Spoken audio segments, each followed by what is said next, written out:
Welcome in, guys. Here we are. Here we are again. New Monday, new movie, new review. Brought to you by the Super Cinema Brothers. So who are you, man? Who are you? Introduce yourself, please. My name is Austin, My name is Josiah.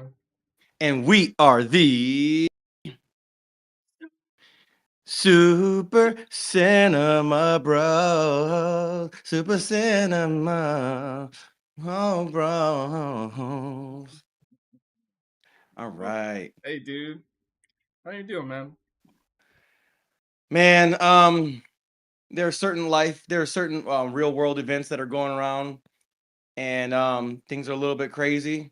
I'm not gonna get into it, but yeah, all things considered, I'm glad to be home, safe, and yeah, God is good.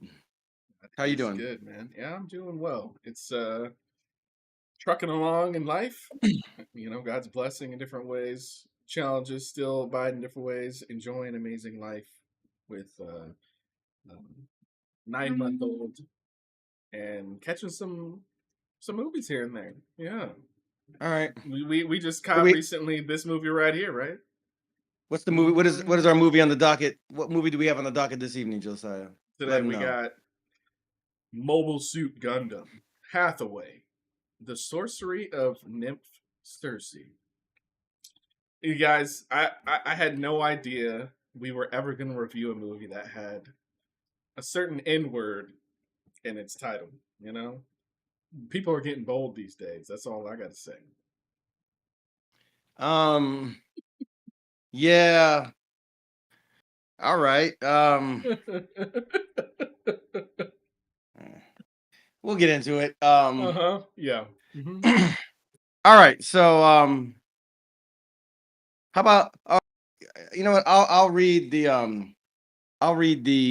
synopsis. Go ahead. I'll get us started. All right, here we go.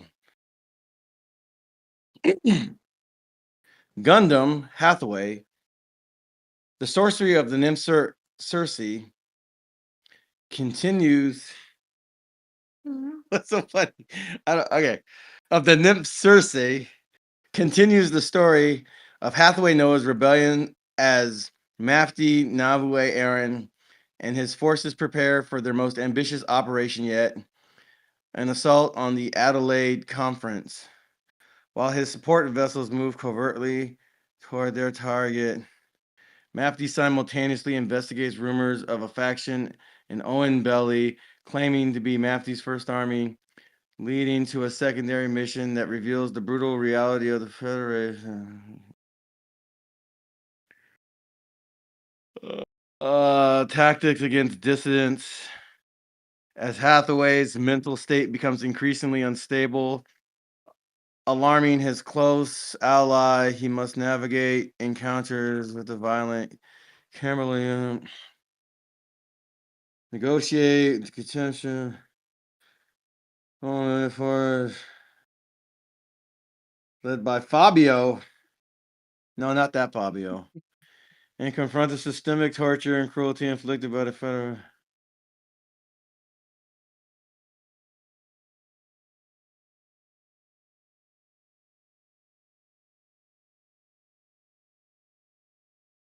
Hey, Austin, what about the emotional and ethical and breakdown of this movie? What did this movie explore within the human condition?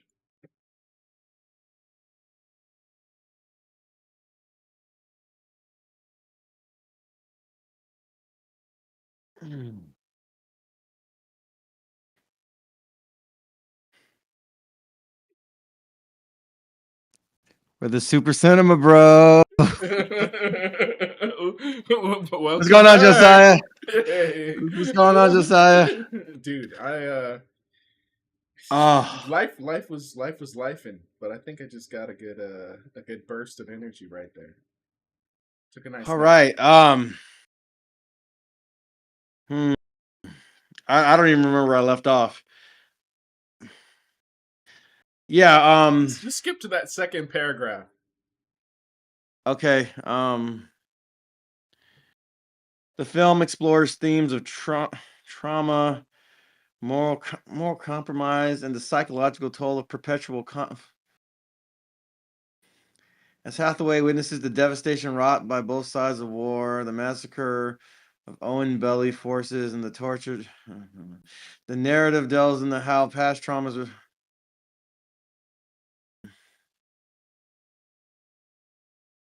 Through the complex triangle between Hathaway, Kenneth, and Gigi, each pursuing their own vision.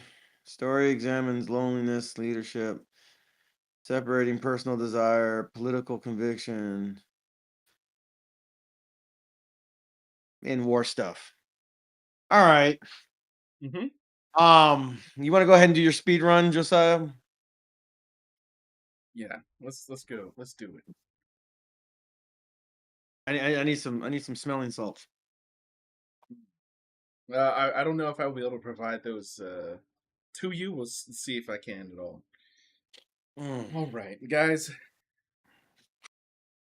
At the expense of my artistic career within this field, I never prepare for it. I actually take it as a bit of a fun challenge to not think too much about the movie till the moment here. So, speed run commences. Mobile Suit Gundam Hang on. Hathaway. Oh, okay. Hang on. Did Yep. you turn on the thing? Yes, I am Are we recording. good to go? Okay. Forgive me. Please. Let's No try worries, this no again. worries, no worries. All right. Peggy Hacken. Mobile Suit Gundam Hathaway. The Sorcery of Nymph Circe. This is the second movie in the Hathaway trilogy. Yes, there's a third one coming. Be prepared. This is the middle part of a story. Classically, this part is often a lot slower, often a lot more plotting in a number of ways, and is maybe a little more explosive in the beginning and the end. And this movie is largely that. Now, biggest question: can I just go into this movie blind? No, no, no, no, no. On Netflix, Hathaway Part One is on. Can you go into that blind? Actually, it's pretty complicated.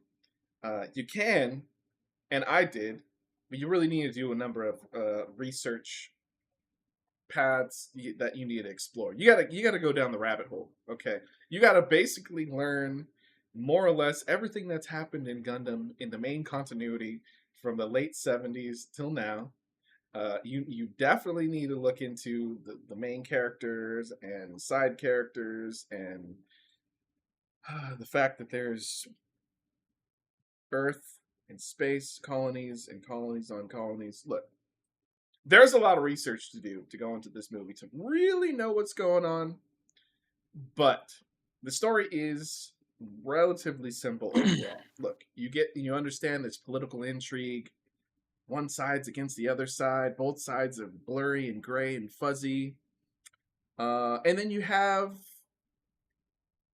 mech action. And then you have romance. Okay. This movie, actually, second one, a lot better than the first one. The first one was entertaining. Had a good time with it. It's slow. If you get lost in the first 15 minutes, I think of both of these films, completely understandable.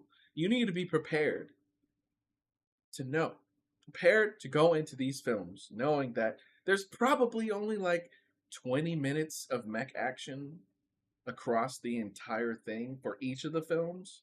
So it's not gonna be mech on mech space battles plethora of times to the max plus infinity minus boring stuff.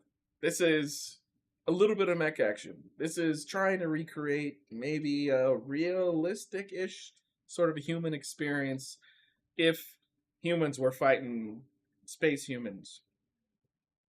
Look, okay, you're a Gundam fan. This is probably going to be the best Gundam piece of media that you've seen in the last 30 years or something like that.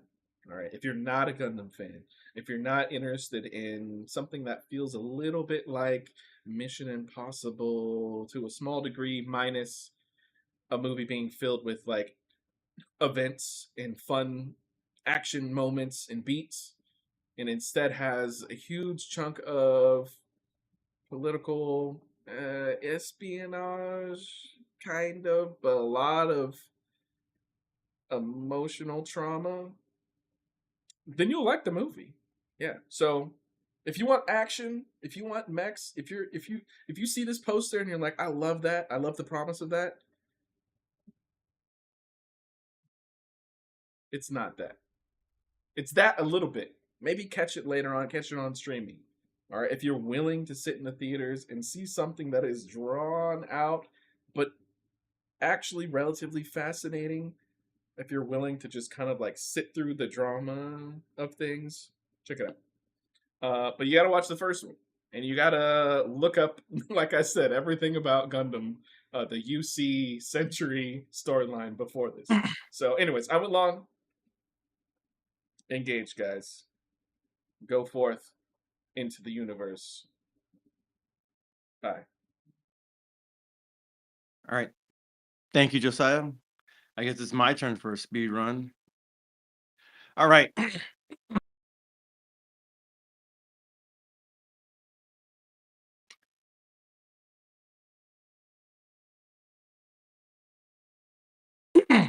All right.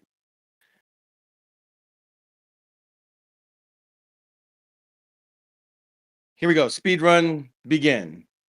Gundam Hathaway, the sorcery of Nymph Circe. This movie is boring. It's boring. It's so slow. There's so much that happens that and it's so complicated and it's so political intrigue and it's so strategy and it's so this and it's slow and it's boring. It's boring. This movie is akin to the most boring parts of the Two Towers in the Lord of the Rings trilogy. It's part two, and the most boring parts of that movie is like this movie, except it's Gundam. This movie suffers from Batman Return syndrome, where like it's like 45 minutes between Batman sightings, and it's just a bunch of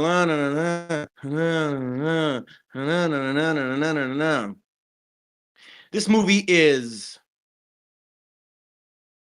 this movie is a real step down from the first Gundam Hathaway movie. That movie, I mean, it was kind of slow and plotting in its own way, but man, it had some inertia to it. There was a lot of like big action scenes that happened, uh, and you got a sense of like the consequences of like what it really means to be in the crosshairs of a mobile suit fight, of a mech suit fight, and it had its melodrama. I don't think that the melodrama was strong enough in the first installment to justify all the existential dread that's going on in this movie that you're supposed to feel so strongly about. Um, tonally, like particularly with the songs that are used throughout the movie, this movie is like so off tonally. It's like, what? Wait, I'm supposed to feel like this now, but like nothing happened to really justify or facilitate me feeling that way. We'll get into that in the longer discussion and spoilers, but just tonally, this movie is weird and awkward and off, and it doesn't work. And yeah, it's just like, oh, man, I can't. Okay, so before you watch this movie, there's a quick speed run of the first movie to catch you up on everything. When the third installment comes out, you don't need to watch this movie. Just watch that speed run and you will be good to go. This movie was boring. It was so beautifully boring. This is one of the most beautiful Japanese animated films I've ever seen. It is stunning in its color palette and in its detail, attention to detail, I should say. And it looks magnificent. But man, if you're looking for good Gundam fights with appropriate camera angles, this ain't it too often. And that was slightly true of the first one, but it made up for it with more of the action, and there was just more kinetic energy to that movie. This movie is slow and plodding, and it has a lot of things that in and of themselves are kind of interesting, but man, it just drags. And you keep waiting for this big thing to happen, and it never really does. It never really delivers. I would recommend watching this on streaming only if you watch it at 1.5 speed. Otherwise, just wait for the third installment. I hope that it's so much better. That's my speed run. Back to you, Josiah. Sweet. All right, man. All right, let me All right. stop this record. Cool. I struggled through that one a little bit, man. Yeah, you did a great job on that speed run this time. All right. Uh, so yes. Anything we want to discuss or cover before we get into spoiler territory? Beyond what we said already.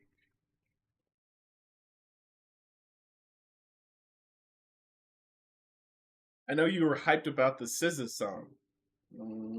Yeah. Was it at all satisfying for you? I mean, the song itself is good. It's a good song, and we'll get into it more. But yeah, I mean, Okay. it fit the trailer that was released, and we'll get into it in the Okay. spoilers. Okay. No, Yeah. I really don't think there's anything more. I think we covered everything more or less without All spoiling right. All right. So, most things. ladies and gentlemen, we are now exiting spoiler-free territory. We are now entering spoiler territory. This is your spoiler alert, spoiler alert, spoiler alert. If you do not wish to be spoiled and you have not seen this film yet, please pause this or come back and join us. Let us know what you thought in the comment section. But we will be spoiling the film now. So this is your warning. We will be entering spoiler territory in 5, 4, 3, 2, 1. Here we go. Spoiler territory. All right. Let's get what we liked out of the way. I like I said, this movie is beautiful. It's a waste of beauty, but it's beautiful. It's gorgeous. The actual mechs, like cell shading stuff, is great, It looks but really almost good. great. Almost, and I'll get into this. It's great almost to a fault, Hmm. and we'll get into that. But This is not Studio Trigger in the way that they wind up doing mechs and stuff, or like with Gurren Lagann or Promare or something like that. This is yeah, definitely it's surely a step up from SD Gundam like 20 years ago for sure. But I, it does fall into some of the Gundam pitfalls that I think had been yeah. plaguing the It's series for a while. it's what was I gonna say? It's not like urine login. It almost to its detriment. It's what was I gonna say? It suffers from it suffers from 3D ism. I had it in my head. I'll have to come back to it, but like Mm, almost mm, it's realistic almost to a fault. mm, mm. Um I think it eh, was. I think some ways it's more successful than the first one in that regard, and potentially less successful in the first one. I felt like with Hathaway, they they really took the concept of like, oh, what does it feel like to be a human in a world in which there are Gundams landing in the street, flying around the yeah, skies at any given time. Well, not any given time. Well, I guess it is. If some sort of mission happened like right around where you were, and in that right. regard, I felt like okay, they wanted to give you more of a like a human perspective. It's not like specifically found footage but it reminds me a little bit of that kind of Right. mentality of like I said, like showing what it is, what the Yeah. perspective of a human would be around these things. So so I guess what I'm coming from is Hmm. the design. Okay, so we can talk about the design of the actual Gundams Sure. Yeah. separately, but I'm just Okay. talking about in terms of the cell shading and the animation. It's Hmm. good, but almost to a fault. So like I like how it looks when it's just like standing there. When it tries to move and do things, it's like and again, we're still talking about things we like. So the So you're the the, talking the cell about shading, okay. the cell Okay. shading itself is good. Um as for the, I don't But know. but in motion, it looked kind of weird to you. There was something off. So I don't. Yeah, we'll get into that. Um, this movie and other Gundam movies like it or whatever. I feel like a lot of these movies pay in terms of like the cockpit view, the pilot cockpit view in the Gundam. Mm-hmm. They're all tipping their hat and they have to pay homage and they owe much to Macross Plus, the movie that came out in the 90s. Hmm. I think that was the first time that without maybe with computers, some animation, but that inside that panoramic inside the cockpit view, the first time Yeah. I remember seeing that was on Macross Plus. Okay. The parts of that movie that I saw back when I was in high school, long time ago. That's a fantastic movie, by the way. Go check that out. That's a first time that I saw like, ooh, And then when I was in Japan at one point, I think I paid out the nose to get into the cockpit in this pod of a Gundam arcade game at the game center, and you see everything. By the way, almost impossible to play without all kinds of practice and getting acclimated to everything. The people that are good Sure. at that game spent hundreds of dollars doing so, Yes. or tens of thousands of yen doing so. Make no mistake. There's no way you're going to be like unless you are on the furthest fringes of of the spectrum, or you're a Fed, you're a Japanese Fed, and you and you're an MK Ultra robot training simulator. There's no way you're gonna like, oh, I don't know. Maybe you're you an know. SDF Force member. My wife and I have been watching Hatsukoi a little bit, so yeah, we could talk about that outside the stream. All right, Yeah, let's go. yeah. Okay, so yeah, okay, so it's beautiful. It's animated very well. It's blending of 3D assets with 2D animation, quite as good as I've ever seen it on any Yeah. animated film, anime or Mhm. non-anime, Western Oh, animation. definitely. Yeah, I And was so, expecting to see like cards, almost like 2D cards within 3D space, and like yeah, they do a really good job of integrating it. this is not this is Hmm. not standalone complex, like this is not, Ghost in the Shell standalone complex. Oh, 2D, 3D, wah, wah, wah, wah, wah, wah, wah, it's just like it almost takes you out of it because like it looks so different than the 2D animated thing. Yeah, This is yeah. not that. I feel like this is one of the last films that's like before we just finally go full into 3D anime. I feel like there's I don't know, but Sea Dance 3.0 or whatever, the next, Yeah, yeah. whatever, we might just, because at that point it might just be more cost effective than hand drawing all this stuff. You know what I'm saying? And so Which there's a new I'm looking Ghost in for the Shell coming out this summer also, which yeah, I'm curious to speaking of see Ghost if in the they've done Shell, that. Yeah. that okay, so they're gonna have to cut out a whole lot of not safe for work, explicit lesbian scenes that are in the mall. Yeah.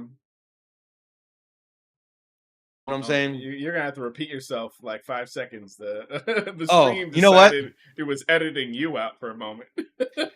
Um there's a whole lot of LGBT content that's in the comic book. And trust me, I was reading the comic at 15. I was like, you turn up, oh dear God, I didn't know I was gonna catch. I thought it was robots and future and oh no, it's more than that. No, Mr. Um, Masamune Shiro was up to some things oh, for he's a sure. freak. He's a super freak. Don't make no mistake. This man is a freak. And so yeah, they're gonna have to cut out a whole lot of that for it to be Crunchyroll friendly. Um, Maybe Netflix you can get away with it, but if they want a younger audience, they're gonna have to cut. They got to trim all that stuff out. Um, but yeah, but they're kind of going back to the original manga style. It looks more cartoony. Yeah. I'm curious. I'm curious to see what it is. The last fully 3D animated Ghost in the Shell, I did not enjoy. I thought it was really bad. It was not fun to watch. The one that came after Standalone Complex, it was like fully 3D. I thought it was really bad. The animation and everything, it was bad. And I only I watched a think they had little bit of some. it. I just remember them driving out in the desert, and in the first episode. It just It lost my wasn't. attention. Yeah, Yeah, it wasn't very good. And I think there's some weird agenda stuff they're trying to do, and got it, whatever. got it. I didn't care. Yeah. But back to this movie. I feel like this is one of the last movies, and to that point, we saw this. I saw the same kind of integration of 3D and 2D in the Demon Slayer movie that we saw last year or the year before. And at some Which point, was phenomenal. Yeah. the bottleneck is going to be people hand drawing all this stuff. When you can get a model and you can get someone to just act it out, and it's just going to be a lot smoother, a lot quicker. The bottleneck is basically it's going to get to a point where the two biggest bottlenecks are going to be the rendering time and a person hand drawing every animation cell. And I think they're trying to get it down so that the only thing that's slowing it down is the rendering time. And computers are getting so crazy fast and things are getting cheap. And I think we're going to reach an inflection point within the next 5 years for sure. And that's when you're going to see stuff like One Piece is like fully 3D anime, and Yeah. like all the new Yeah. stuff coming, because it's just going to be so much cheaper to animate that than and so hopefully what that means is all these animators in Japan, their job is going to go from hand drawing everything to like editing or using AI tools and stuff like that to do it. I don't know what it is.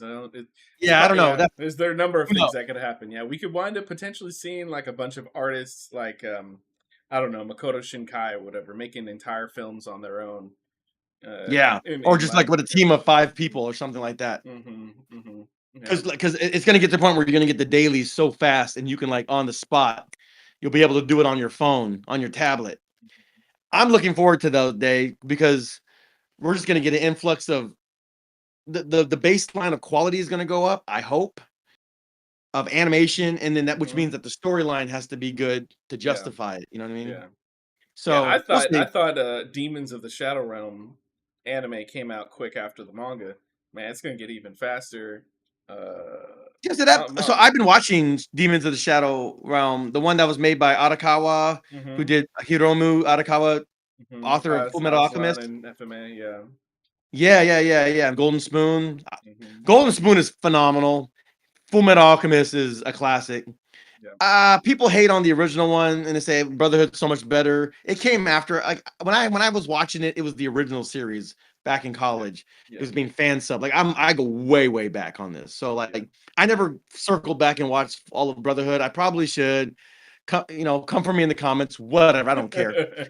But Full Metal Alchemist is super dope, and Golden Spoon as an anime is super dope. So Demons of the Shadow Realm, and it's not Demons Demon. It's another whatever. Blah blah blah Do blah. they call it But demons? I thought it was like demons. Either way, it's the same thing. whatever. It's Mhm. yeah. So far I've enjoyed the anime. It's really good. So But yeah, this one, as far as its CG and 2D integration, yeah, it looks really good. And speaking of that a little bit more, I thought in the first one, good. This is, I think, a step up. I don't know if the art direction art is the same, same crew, same team. I think if it is more time with the material, with the characters, they've like increased in their abilities. It seems, but I think even the designs, like the first one, maybe it's a product of seeing it on a smaller screen, and that actually might be one of the boons for this movie to watch it in theaters. Watching the first one on the smaller screen was okay. This on the big screen was a lot better. It made me want to have gone back to like be able to see the first one on a bigger screen. But I think it's a combination of the art direction improving, seeing it on a bigger screen, and yeah, maybe they, you know how when it comes to character designs, like noses, for instance, like people yeah. get real locked into like, oh, my nose design is specifically these kind of lines in this shape. I feel like the first movie definitely had that. This one, I think, was a little bit more loose. It was not completely off the mark, but it didn't feel like it was like holding itself to like, no, these are the rigid character design traits that I need to make sure are there at all times. Oh, really? I kind of feel the opposite. I kind of feel like they just really locked in on the character designs, which are another plus of this movie. There's enough diverse looking characters but the main Yeah, characters look very much like they did. I thought they looked just like they did in the first one, I'm and I not. thought that was a strength of the movie. Yeah, I'm not discounting the consistency. I'm just saying like the execution. I think sometimes artists get like held to making sure like specific lines are in specific places like all the time to its detriment. Like sometimes the characters look kind of like overdrawn in the first one to me. This one doesn't have that feel. Um, Hmm. but yeah. Okay, yeah, Hmm. it looked pretty consistent to me. I feel like in the third installment, the Kenneth guy, is he going to end up with the mask? I don't know the So I mask with mean, the blanked out eyes. he looks like it's not the same character. His rank is It's definitely not. not. He's definitely at the same rank, but I kind of feel like he's going to end up with that. He's going to end up in a mech or something. I don't something. know. Yeah, it's possible. Yeah, I think between him and Lane Aim or whatever, like one of them's probably gonna have like a design, dramatic design change upcoming in the Yeah, next one. Yeah. man. Hmm. Yeah. So, I mean, All okay. right. So So things I'll that give. you like. Continue with the things that you like So about yeah, this one. I do like that they gave a lot of thought to like the internal mechanisms and what's going on, and having like real, seemingly very grounded conversations with characters that feel lived in that world. So I'll give them credit for that. I do like of the three main of like the three, maybe like the 10 main characters that you see the most. All of their character designs are pretty solid. I mean, the big three.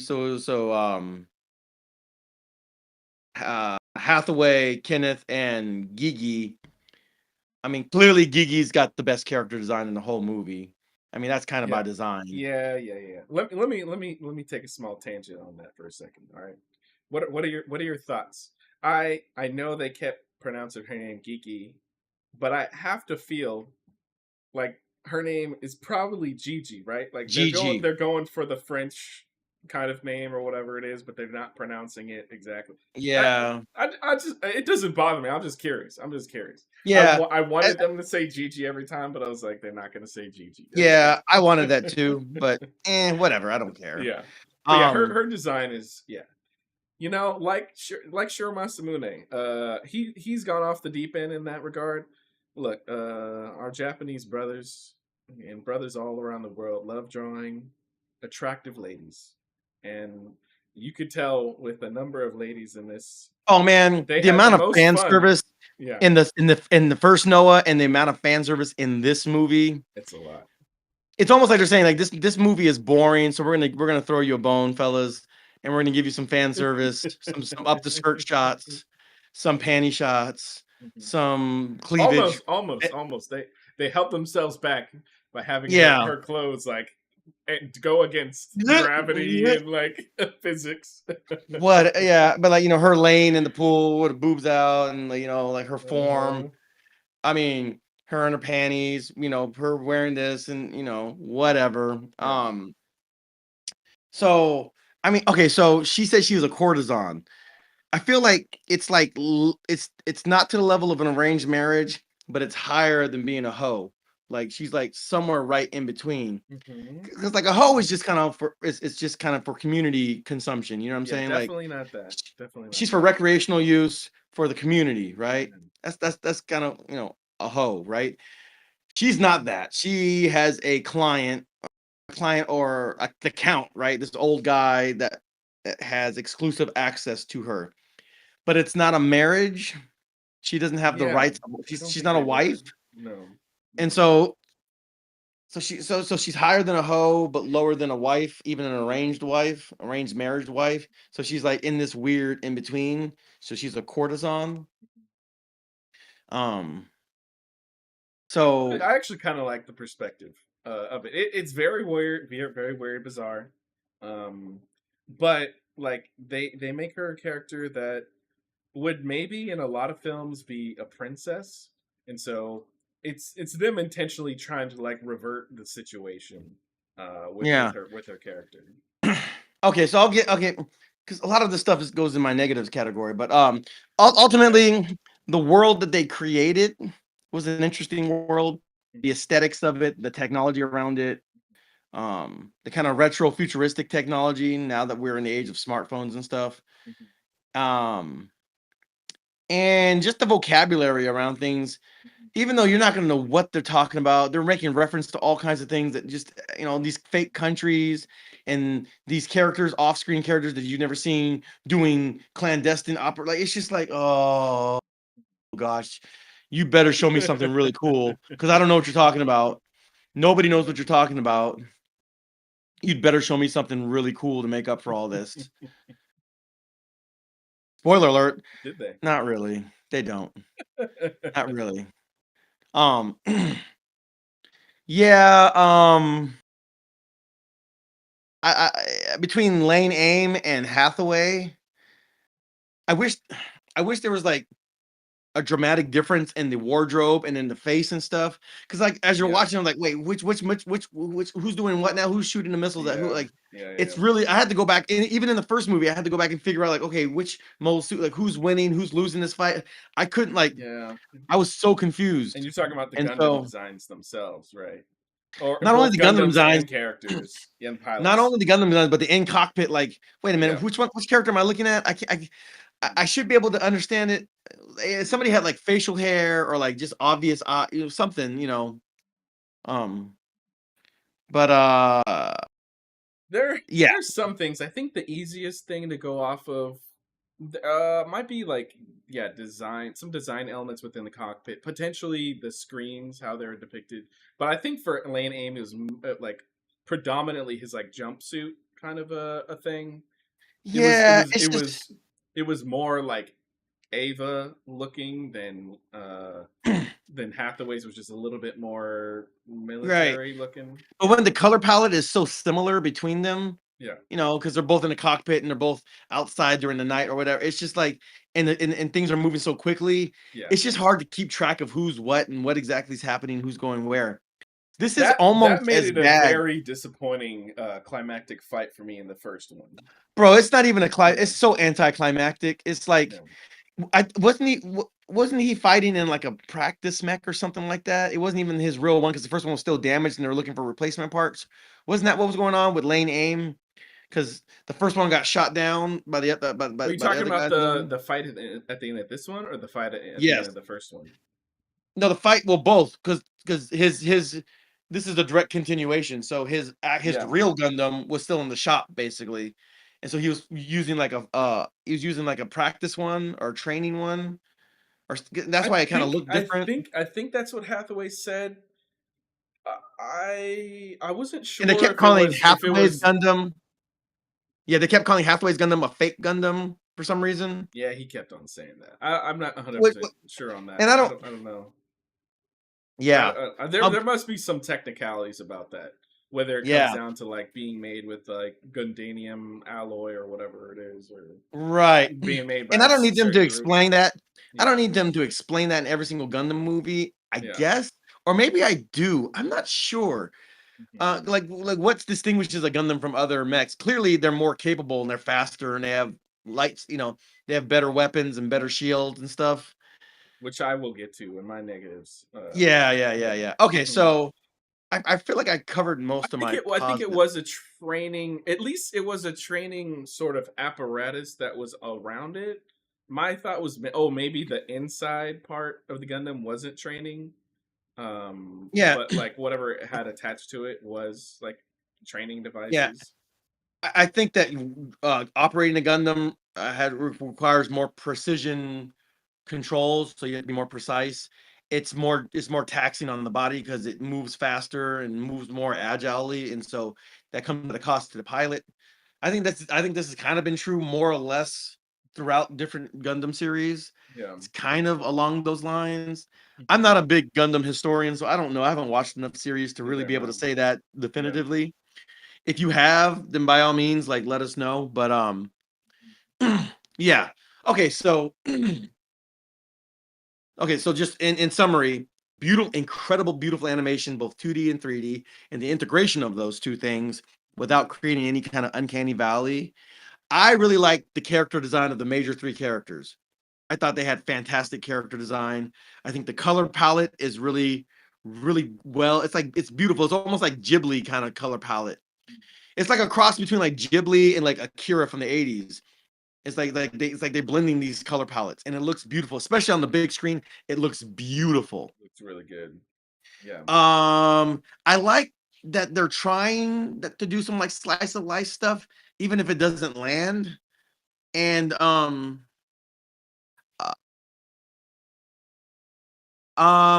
like yeah, I think that's. I mean, I'm not a big voice actor caring about that. That's not Mhm. my thing.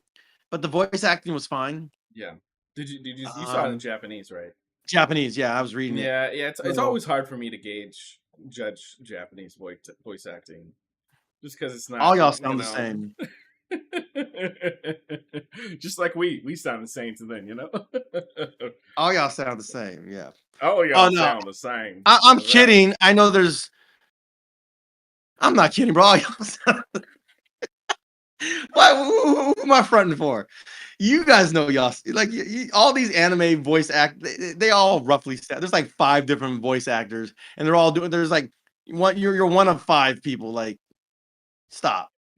You're just a flavor. I know there's like a big culture around the Seiyu, the voice actors in Japan, and they have their fan clubs and stuff. And you Which know, makes sense in Japanese because you can hear the difference, between and in actors. American Yeah, anime, yeah, in the English dub community, there's a fandom there as well. yeah, You know, the guy that did Goku's voice in Dragon Ball Z, he had some issues, some controversy around him. Was it kind of overblown? I don't know. You come to your own conclusions. Did he get caught up in the whole Me Too stuff? Kind of. You come to your own conclusion. We're not going to adjudicate that in this podcast. Um, yeah, go watch For and Neverworld. Go watch some other yeah, people that talked about it at length. yeah, I'm just saying there's a fandom for voice actors, no matter yeah, where in the world. I'm sure because anime is huge in Latin America. I'm yeah, sure they have Spanish speaking voice actors that are really popular in their own niche communities. yeah. I totally get what you All that to mean. I say, mean, listening to Kenneth, I was like, I know this voice. What was he in before? Yeah. Which it I'm could sure, be a popular actor that's been a bunch of things. Sorry, go ahead. Continue to land what your thought was. undoubtedly. My only point is the voice acting was fine. Yeah. Um, uh, and yeah, I think that covers all my positives. Okay. Yeah, me, I definitely have most of the same positives as well. I'll continue to add in on top of the animation and color, and I do think it felt like the writing was competent. This is the kind of movie that on top of not having that like lexicon of Gundam knowledge, which honestly, if I was born watching Gundam films like from the 70s till now, I probably still would have forgotten like a majority of Oh, connective tissue that I needed to know like going into this film. yeah. Let me just say, for those of you guys who are not familiar with the Universal Century, which is the timeline for all of Gundam, Mhm. this movie is at like one point, but like depending on the Gundam series, you could be either way before this or way after this, or on a side parallel side tangent. Like it is so. Josiah and I had the beautiful privilege of going to Tokyo back in 2017, and we went to the Gundam store. Yeah, We went. It's in Odaiba. Odaiba. There's a Hmm. 1-to-1 scale. It was the Unicorn Gundam. Unicorn Gundam. I Hmm. went there back in the day when it was the original '01 Gundam. So I saw that one. And then I came back years later and it was like, oh, the That's Unicorn like at Gundam. RX-78 or something, maybe. Yeah. You're asking me as if I know the answer to that question, Josiah. What kind of monster are you? Well, I know in Hathaway it was like Gundam XI or something like that. Uh, Well, if you ask me right now who Captain America is, I'm saying Buck Rogers. I'm saying Buck Rogers. I don't even like you're asking me the number. What's the number? What's the model number for that Sony headphone? The Gundam RX 4550C. Oh, oh my gosh. You're Okay, right. so You're right. You're right. my point The in saying all this, OG, the OG 79 Gundam. right? So my point in all this is when you walk into the Gundam store, you kind of walk into this room, and it's like this panorama room of all the different Gundam models, and it kind of, I think, in the background of the display, it shows like this, kind of basically this continuous universal century calendar, and wherever that Gundam of that series lands, that's where you find it. And so,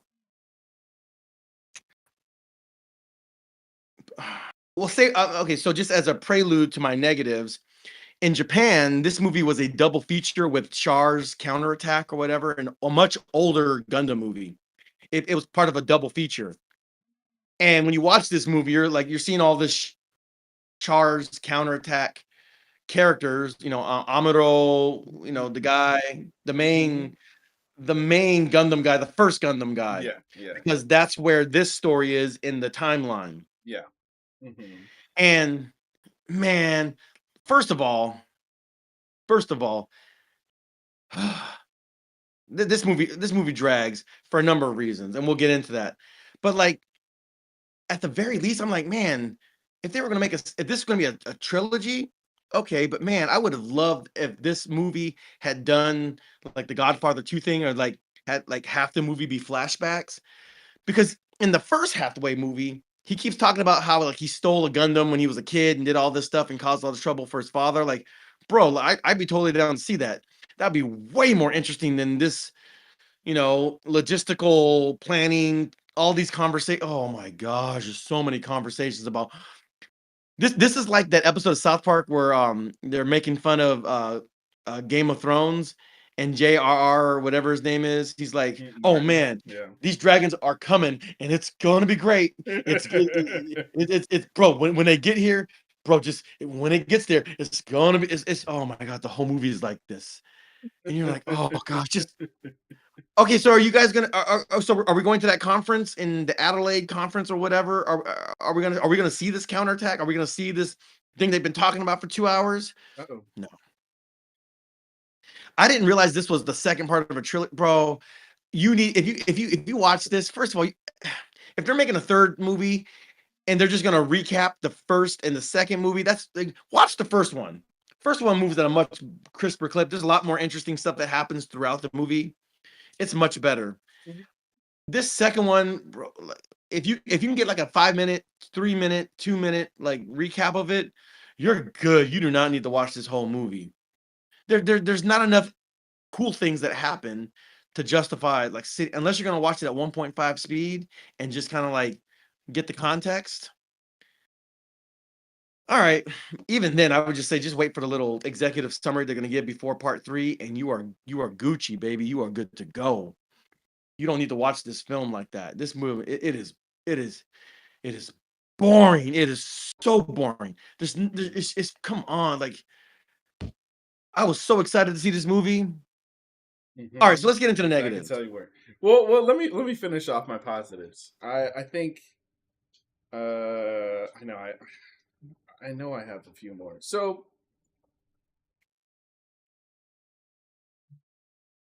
man, I watched this movie like 2 days ago, and sadly enough, I feel like I'm already forgetting things that happened in it. But that might be partially an effect of like it being in Japanese, and I'm reading subtitles in combination with like trying to overcome that small barrier, which is not typically a barrier, and on top of like learning the story, thinking about what's happening, what these characters are saying, but what they're meaning, what's happening. Anyways, how did this film wind up opening up? Remind me of the beginning of the first scene of this movie. What it was it out on the ocean? Um, And they're just yes. like doing Okay. they're just prepping stuff on the boat and Yeah, talking that's about right. stuff and Yeah. running SWAT drills, tactical SWAT drills, kind of in the Hmm. ship. Yeah. And they're just Hmm. talking about stuff. And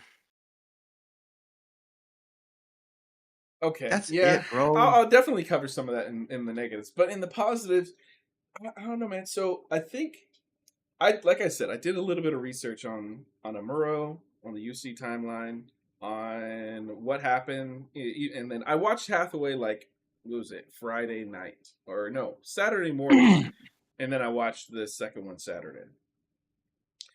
So I thankfully had like a nice chunk, basically 2/3 of this storyline to be able to experience more or less at the same time. Both brand new. I didn't have to wait like 4 years between the two, like I think everyone else. And we may watch out have to wait another 4 years possibly for the third one. So anyways, had I not watched Hathaway right before this, it I probably would have had the same experience that you did overall. But you very much have to understand and remember like the relationships that were formed in the first movie. Okay, Bro, hang on. I saw, I'm trying not to like get to negatives in this, but yeah, go I ahead. went Go back ahead. and watched the first Hathaway on Yeah. Netflix on Thursday, Okay. Okay. and then saw this on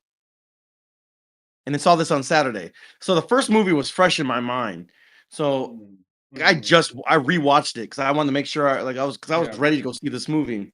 Yeah. So I think that I mean, I Yeah. don't know if it made it more disappointing. It didn't make it any more or less boring, but it made it more disappointing Mhm. because and I'll get into that, but like Yeah. yeah, Yeah. but Yeah.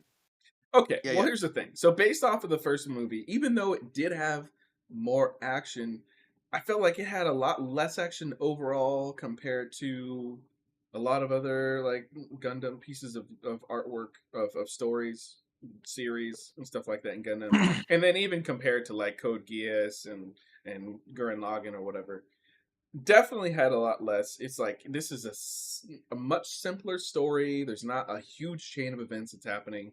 We're not really skipping in time. We're kind of stepping into like, oh, the events of a specific operation, or so I learned from the first movie that the story was willing to take its time overall. It wasn't trying to give me a huge spectacle that was just moving at a brisk clip. So I knew what it was from the first movie, and I already like settled a little bit of my like disappointment of not getting nearly as much Gundam action. So I kind of figured out what the story and what the experience was for this series in that first movie. And in the second one, yeah, I still kind of was hoping that we'd get more of the action, but I knew it wasn't a promise specifically. So I actually went into this film being guessing that like the actual Gundam fights were going to be at a minimum, and I knew that like the relationship drama was the like most important part of the film, uh even above like the actual like political intrigue and all that. Like that's a framework for what's going on, but I certainly recognize that Hathaway, where he is mentally, what his relationship was with like what was it, Kess, and a couple of the characters from his like past were the like linchpin sort of change his life kind of elements of the story. And that no matter like what he was doing, where he was going, whatever his footwork was, like these stories are really about this character like mentally and in relationship with really one or two other people. So like knowing that, I did wind up enjoying this film, but I really had to know what I was getting into, and sometimes there comes a point in a story in which you might start off wanting things to be more exciting and more engaging, but once they show you the kind of pace that they're going at, sometimes you kind of like click into that pace and you go along for the ride. Other times, if you just you're just not feeling that pace, and I totally understand it. So somehow, compared to last week Mortal Kombat, like I was complaining about like the pace going slow in that movie, and them really sitting inside scenes and letting scenes play out, somehow I this movie did wind up clicking for me, and I was able to go along for the ride and not want it to be as dynamic as say like a singular standalone like Gundam film. that was only trying to tell like an entire story in like one film. Right. Yeah. So, anyways, I do like I was we were talking about Gigi and her being a courtesan. I do like the twist of things where she's not a space princess. She is like special for sure, particularly special, but they're not going out of their way to like his over the head saying like, "Oh, she's a new type. Oh, she has these abilities because she must be a new type. She grew up out in outer space, and you know the rich older man. And I'm sure we'll get his story in the third one. He wound up not recruiting her, but you know, discovering her specifically because of these special abilities, and then pulled her into his orbit and um, she's amazingly special, the most happy, glorious, everybody loves her kind of a character. Like might happen in anime. Um, yeah, I mean, there are some tropes that wind up. We're inevitably bound to anime tropes even within this film. So I do appreciate when they try and bend them a little bit, like with her. And I can even appreciate characters like Kenneth not being like devastated or really being feeling like they're caught off guard by things that are happening like with her romantically. And yeah, there's some fun interactions that happen. Anyways, I wound up appreciating the characters. Maybe I'll just simplify it to that. And I think once I accepted the speed of how this film, at the rate that this film was telling its story, and in the way that it was telling its story, yeah, found that it was cool. Like I'm saying, I get the feeling that giant Gundam fans, because I feel like at a blush, Gundam in general may be more of the talking than action in general. I think the fans that like that about Gundam will probably really still like that about this film. Um, but yeah, anyways, we can Yeah. move on to some Okay. negatives, and I'll talk All some right. positives within the negatives at the same time. Yeah. All right. Let me get my let me first positive here. First negative. Okay, so going back to the Gundam, the mechs themselves. Um, and the problem with the 3D cell shading, it looks beautiful and it looks like it fits within the world. It doesn't look like this Hmm. Hmm. aberration Hmm. against a 2D environment or against the 2D characters. Having said that, it suffers from 3D because in most of the 2D animated Gundam series, Hmm. I mean, I'm thinking about like Gundam Wing, Stardust Memories with the ones I really liked. There's like a fluidity to the movement that's just not there in 3D animated because I think because the x-axis, so it just looks so blocky and like it just looks too like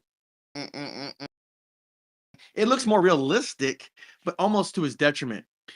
This is Yeah. a problem that was largely solved when you watch the Evangelion movies because the nature of those Evas, they're more slender and they just allow for a certain fluidity of movement even in 3D. Yeah. And it just looked better from a movement standpoint. Yeah. I don't know what the solution to that is, other than like changing, like switching up the camera angles and not falling into the transformers. I don't know what I'm looking at. Number two, Dude, the character the design, that's a huge part of it. yeah, number two is the Gundam. These are not the coolest looking Gundams by far, especially not in practice. They kind of look like this weird jet thing, and the one's got like the tail. It looks weird. The You mentioned this poster Macross earlier. Like this looks like it could be like Macross slash Macross, Robotech or yeah, but something, like you know? this Mm-hmm. this movie poster, while beautiful and cool, is entirely deceptive because the Gundam never looks this cool in the movie. No. If it did, bro, I'd be geeking on it, but like it just Yeah. doesn't. Yeah. It just looks like it's stiff and like Mhm. it's just it just doesn't work. They haven't figured out how to make it work in 3D yet. Yeah. Yeah, like what really makes the mechs work in like Gurren Lagann or like in other Gundam series. Um, like Stardust Memories or Gundam Wing, which is what I cut my teeth on when it comes to Gundam Mhm. in America. It's Yeah. missing here. Okay, so there's that. And within Um, that, I wholly agree. I mean, I think at the beginning there was one scene in particular which they were showing Hathaway, bringing his mech, his Gundam, up out of the ocean, and then it kind of like hovers next to a couple of boats, and then like keeps flying up, oh and I was like, yeah, okay, so they like okay, you're saying they're going for this realistic feel, and in Hathaway, I definitely felt that. I think even more, especially when they're like landing in the like park or whatever, and the Gundams were moving around while the characters are like dodging yeah, bullets and stuff on the ground. It was just like T posing, like as it was flying through the air. yeah. And then Okay, and there I were was there was like there were no effects coming out of the like right. thrusters and Okay, yeah, so I'm glad you said that. So yeah. this Gundam moves like powdered toast man from Ren and Stimpy, where he's just like he's like this, but he's flying this way. It's like Uh-huh. these weird positions. Now it's a Yeah, joke, like it's yeah. it's classic powdered toast man. Look it up. And yeah, again, like there's like the legs aren't dangling. There's no like there's just like no sense of gravity. It just seems like it's like cell like this they're just moving the cell, animation cell across. And it just looks like it just looks too stiff. And it's just like, oh, the Gundams aren't cool. Like this isn't cool. Like this looks weird. Like at least fly like Superman. You know what I mean? Like flying like a dynamic pose. It's just literally just It's like they just took it out of the blister pack as a toy and they just kind of the the kids just kind of it's just flying like this. Like have it fly like Yep. this. Like I know, have it right? fly like Goku and Vegeta like power up. Mhm. Mhm. No, Mhm. it's just flying like this. It's like dude, it's not even the most aerodynamic way to fly. It's like you know. So No. yeah, there's that. I was like, oh, I don't like that. That's not fun. Yeah. Okay, That was so definitely, especially with all its like fins and stuff, it looks like it wants to like be at a more aerodynamic angle or something. Yeah. yeah. Okay, so I'm trying to figure which one do I want to tackle first because like I'm not sure. Okay, so this love triangle between Hathaway, Kenneth, and Gigi. Gigi. and Gigi, I don't really buy it. I do like that Kenneth isn't totally smitten by her. He kind of Exactly. he's using Exactly. her. I appreciate that. He knows that she's a kept woman kind of thing, and he's got his own girl like that he's rocking with. You know what I'm saying? Whoever he wants, basically, when the Well, time no. fits. It's the Yeah. stewardess. It's the stewardess from the first movie. That's his girlfriend. And so Were they though? he was What was hitting it? on her in the first movie. Oh yeah, he was. He was hitting I on her. know. Hmm. And so I mean they're at least sleeping together. So like whatever. I mean she was jealous of Gigi slapped the girl. I mean she provoked it, but And actually when she that whole thing where like there's a thing where Gigi goes in like the whisper and like the camera angle and the way they animate it, she kind of goes in like this. Hmm. It's animated beautifully. Yeah. Just that Yeah. scene alone was animated beautifully. But yeah. So I like the fact that like they're not just smitten and they're not fighting over this girl. Yeah. But like at the same time, it's like when you watch the first movie, like, they kind of have like Noah or Hathaway Noah, he's doing his thing, right? And yeah, he's kind of like taken by her a little bit, but not entirely. It could have And been portrayed a lot better in the first in movie, the yeah. first one. So then Yeah. so then you get in this movie, and he's like having this existential dread. He's like, I can't stop thinking about it. Like, wait, but there's nothing that really substantiates that in the Yeah. first movie, Yeah. and it doesn't Hmm. really land for me. So like he's like crazy about her. And he's like, I want to see it, and he's willing to jettison, torpedo his relationship with the old girl who ended up buzzing her Brother. hair. Brother. Always a Brother. bad sign when a girl shaves all of her head off when they go full, like. I understand why Britney Spears did that. I totally get it as an adult. What made her snap like that? God bless Britney Spears. I wish her the best. She's dealing with some crazy people, some monsters in her circle. Oh yeah. This girl, like, clearly she's in love with Hathaway, and he's clearly jonesing for another woman, and so it's like she's out of there. And then like it just shows him like trying to chase her, but it's like, but you're not really.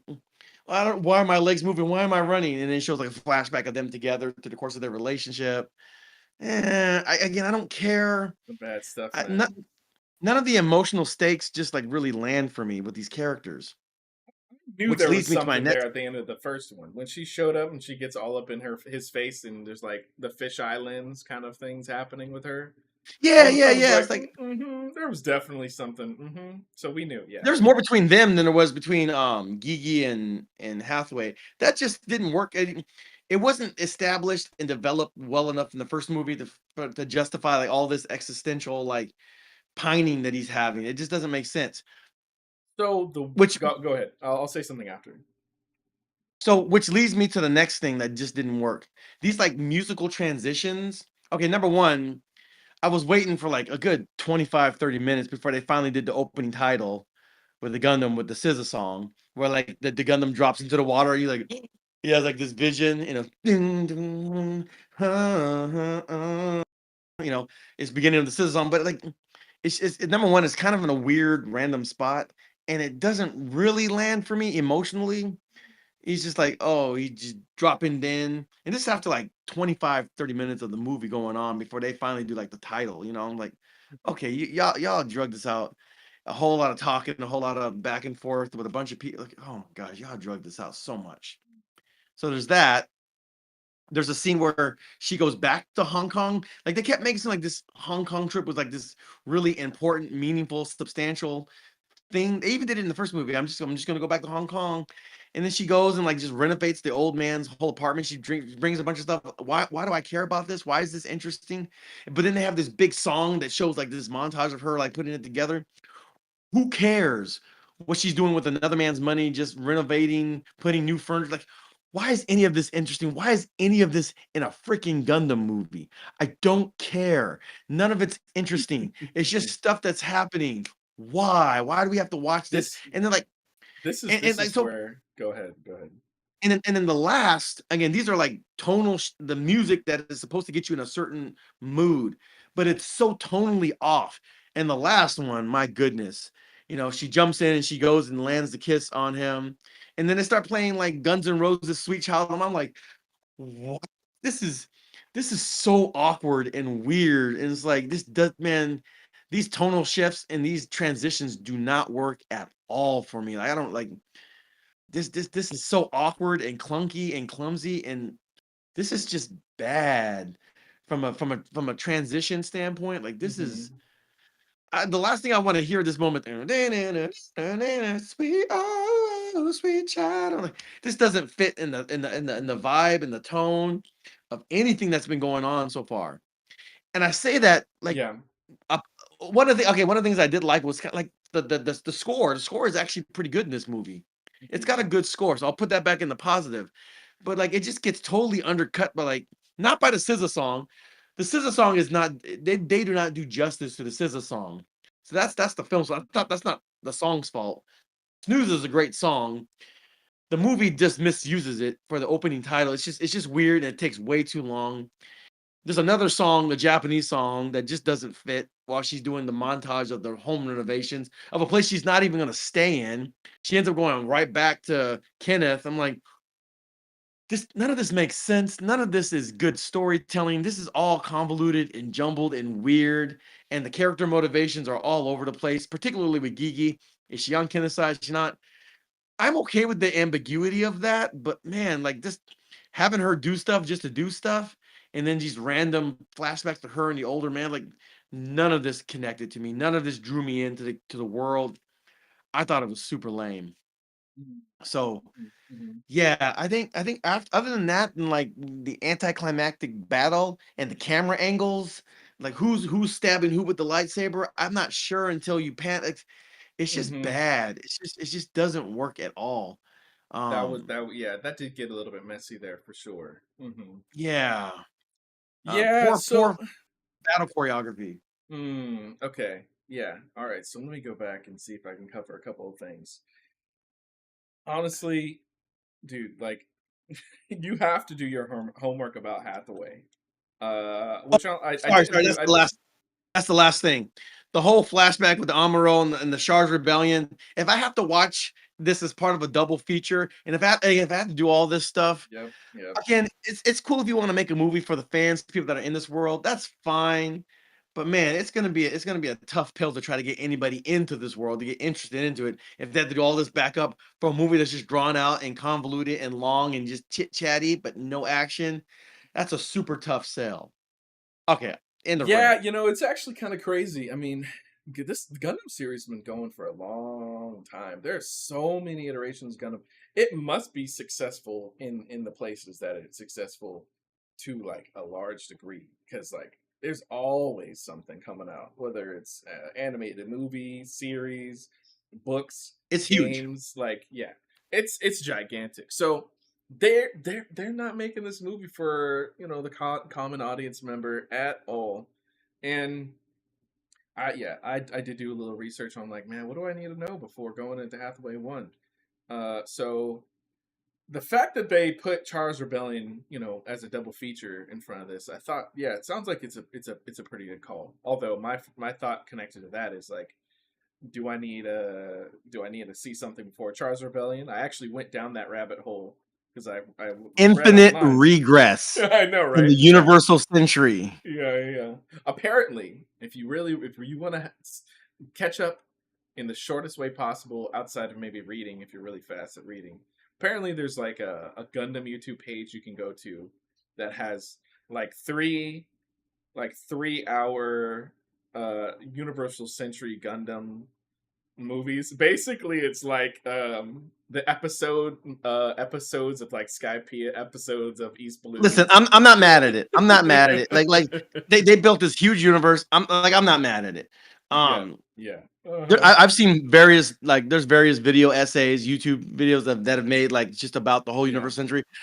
I'm not hating on it. I'm not mad at it. So like, and I understand this is a drop. This is one installment in the universe century on a large spectrum, many movies, many series.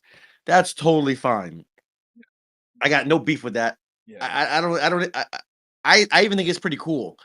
Yeah, I guess I just wish I had stopped and watched Char's Rebellion. I think it's on I YouTube. know, me too. Yeah, I should. If I'd known that I was gonna be bombarded and it was gonna be like really relevant to the story, I would have watched it and like, okay, now at least I understand what the reference is. I know who the character is. I've seen that character before, but I don't know this weird flashback that's going on. Like, It's all even right, beyond that scene. It extends to both of the films. Yeah, if you watch Char's Rebellion, I think it's gonna make a whole lot more sense to you.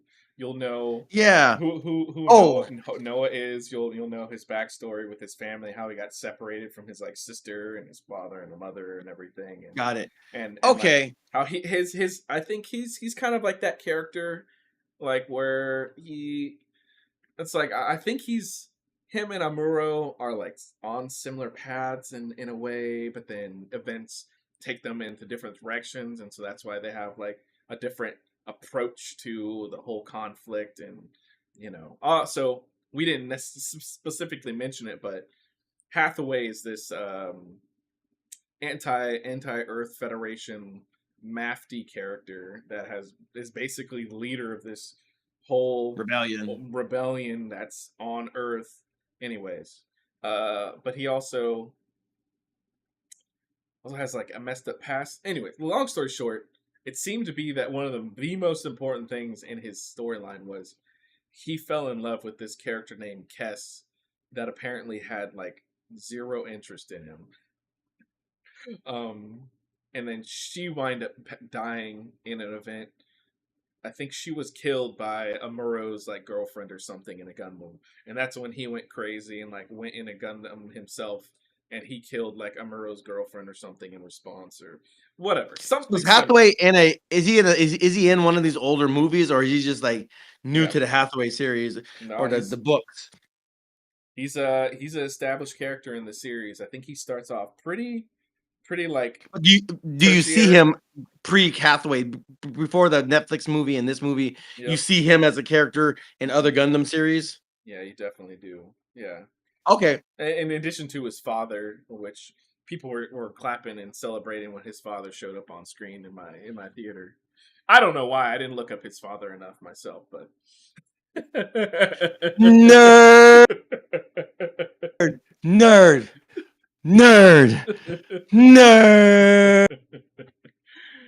Oh man. Yeah. So God bless the nerds. Shout out to all the nerds watching. We love you. Yeah. So All I mean, when I was watching the first movie and I figured out that like there are good and bad people on both sides of the conflict. Mafty is here to, try and free the space colony people from the tyranny of the Earth Federation people, but he's doing it in a way that comes at the cost of innocent people's lives, and there's only so long that he can run this rebellion and allow people to die in the crossfire while also having you know the will of the people, the people that want to be free as well on Earth. Anyway, it's like, and then he's dealing with his whole problem with his unrequited love and like him killing somebody, and that being something that made him notable because he wound up using a Gundam basically without any training, which is kind of how he's in this position, I guess, to be running the entire rebellion and stuff like that. So man, I mentioned Evangelion earlier. It's like there are so many similarities between like this guy's character and like Shinji, and various different emotional The relationship father son stresses dynamic, and the this, to that. Yeah. yeah. So having watched that series, I was already like it helped me maybe skip across some information that I hadn't acquired already, put things together. Okay. So you're talking about, okay, so that's one thing, knowing his relationship with Kess, uh which was a non-bow basically relationship on top of her dying, all that stuff, then allowed me to understand his draw to Gigi in the first movie, on top of when he was like running around with Gigi, and his attack was basically, I guess, failing in a way and resulting in collateral damage, potentially his own life, and he was like freaking out in the middle of it. He's then like confronted with his own choices that he's doing, and he's experiencing the effects of his own choices, while this character next to him, Gigi, is somebody that apparently like completely sees who he is. And I think that's probably what draws him to her without them saying it literally, which is a bonus to these movies. I think these movies do try and treat the audience member as intelligent, um and don't like literally try and line everything out and spell everything out to you. Yeah, uh so the dialogue is very similar to like something like Standalone Complex, where it's like all this technical well, Standalone Complex, all this like SWAT team technical jargon. We must acquire the subject, the aforementioned sub quad corridor of the. Okay, so they're going. They're going to go to the building over there and do it. Okay, cool. You know what I mean? But it's just housed in all this like hyper technical strategic it is. language. Yeah. Hmm. And so this movie is very, very much like that. Or it's just constantly forever mentioned. This is like if you this is almost like Lord of the Rings or The Hobbit if you had to read the Silmarillion or whatever, the backstory of all the whole Lord of the Rings world. Like it's almost like they're just Maybe, they yeah. keep like it's almost like they keep referencing all that stuff. And if you didn't read it, you just like, okay, they're going the hoopla and the blue blot and the blickety blue, and our friend Kess under the moon of the Naboo Boogie Boo, and they're gonna have this Yeah. conference and we have to counterattack. Shar's counterattack. No, we have to do the counterattack, but then this anti-federation group is they did the oh, I need a Gundam with a lightsaber doing this in like 5 minutes. Otherwise, I'm walking. Yeah, I totally Stop understand stop it. wasting my time with all this gobbledygook and just do something already. Do something Mm-hmm. cool. Mm-hmm. Hmm. It's like this is This is something this that is this is a very, okay. I don't want to just label it strictly as Japanese, but I think it is Japanese in its core, in which everything that's happening is only what's happening on the surface level. Like the true meaning of what is going on is happening on a lower level. oh, no, no, That's no, no. not This being movie communicated.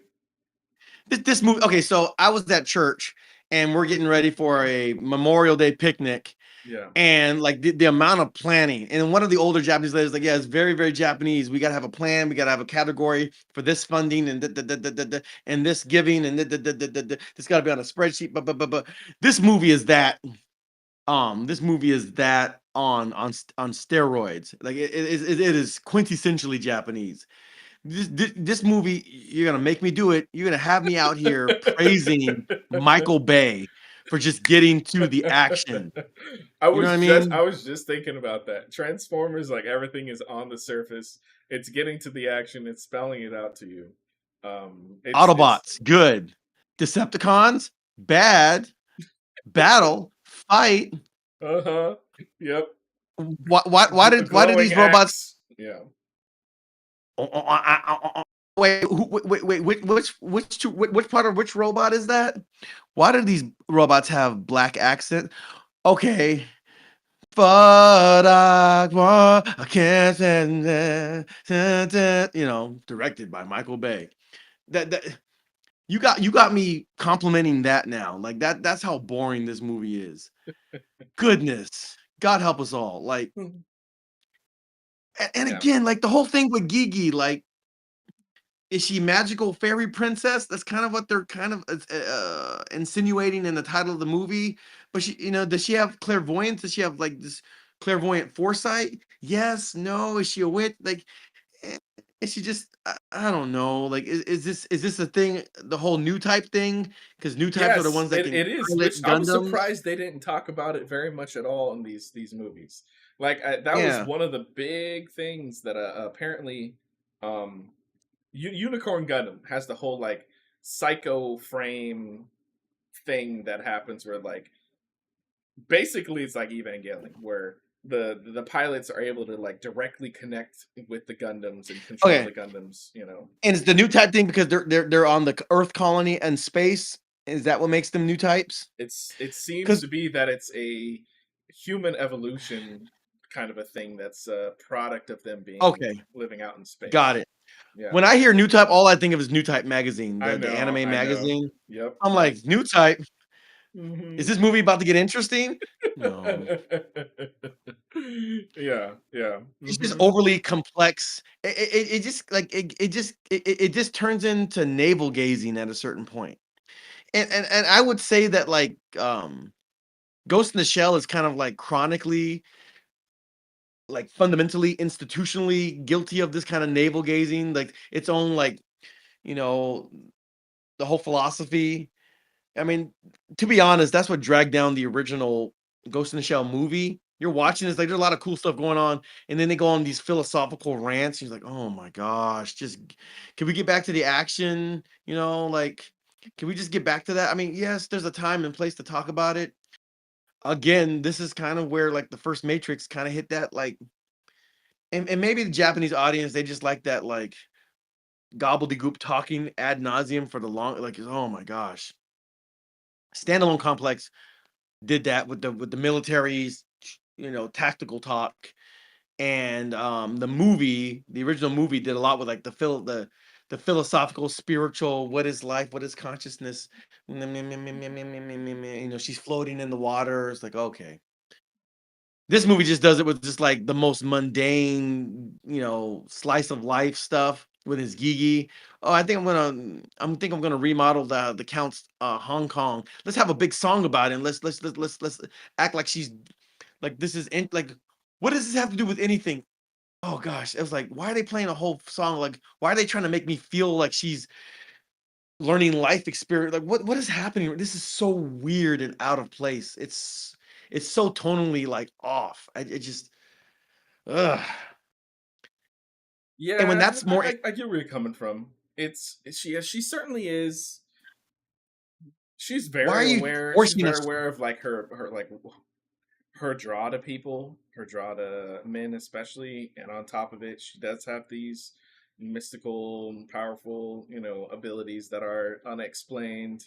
Um, yeah, I mean, I think she's just like overall in the first movie, she's like she's pretty straightforward about like her interest and thoughts when it comes to people. Oh yeah, sorry. We got a Rebel Sky is back. Welcome back. Welcome back. Rebel Sky. Yeah. What John is up? DeMarco. Marco. Just kind of streaming. What's Yeah, good, bro? talking about Hathaway Yeah. here. Hopefully you're doing well today. Have had a good Yeah. week as well. Yeah, Yeah. man. Yeah, Yeah, like this man, just how do I make this short? Like yeah. I think she's caught between like man, so many different things. There is the bonuses of who she is, physically, mentally, social status and all that stuff. There are the negatives to it where she's having these dreams and flashbacks of her relationship with the count and stuff like that.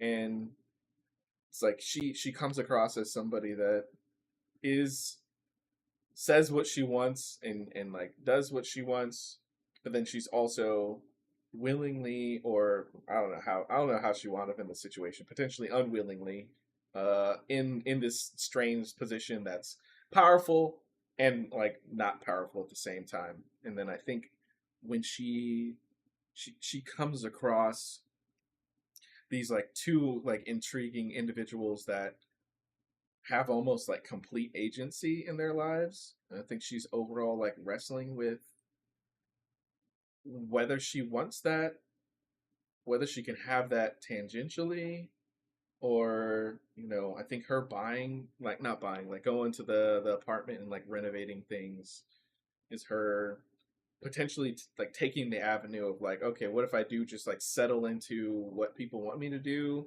and I can do it like comfortably, and I can basically do whatever I want, like renovate this entire expensive place in whatever way I For the want. next 5 minutes before I decide to go right back. Yeah, but that's what she's struggling with. She's struggling with, like, it looked like she spent an entire summer or something like on the beach in some hut that right next to Kenneth or whatever, because she can't have Hathaway, so she's gonna try and figure out if like being with Kenneth is satisfying for her. New type, new furniture, new couch, new wardrobe. Uh-huh. Yeah. I mean Story that arcs. so it's like Story arc. it's definitely it definitely plays out in a very like unexciting way. Although I think like the artists themselves were probably having a lot of fun drawing her overall, Oh which yeah. So like there's one scene where like it's kind of like her from her point of view. So it's a fan service cleavage shot, but it shows the old man like looking at her like desperately. It's like, oh, that's kind of weird. It's well animated, but it's like, oh my gosh. But like I don't thought he feel was dead bad for a second for there. He wasn't dead, right? He's not dead yet, no, right? no. He was like Yeah, yeah. scared about something. He's like, um Yeah. again, like she was not a prostitute exactly. Hmm. She's like higher than that, but not a wife. Hmm. It's an arranged pairing. Yeah. Yeah. It, So I think but that's her like struggle, and this is not nothing new or whatever. I can't tell you what storyline it specifically aligns with, but it must be like I don't know, like on some level, like I don't know, My Fair Lady, or I'm sure there's a Shakespearean story that like, directly aligns with this, where the taming of the shrew. it's very possible that there, yeah, No, there's it's not some. that because she's not a shrew. She's more or less pretty agreeable. And that she's agreeable enough, and she plays with varying degrees of agreeability and like being difficult, kind of being shy and bashful, being assertive and forward. Like she's got like as far as game goes, like as far as women having game, like she has pretty good game as far as that's concerned, and she knows how to play both sides against each other, kind of. So I mean, Yeah. like again, A playing bit. both She's sides she's against each not trying other. to get them to like kill each other.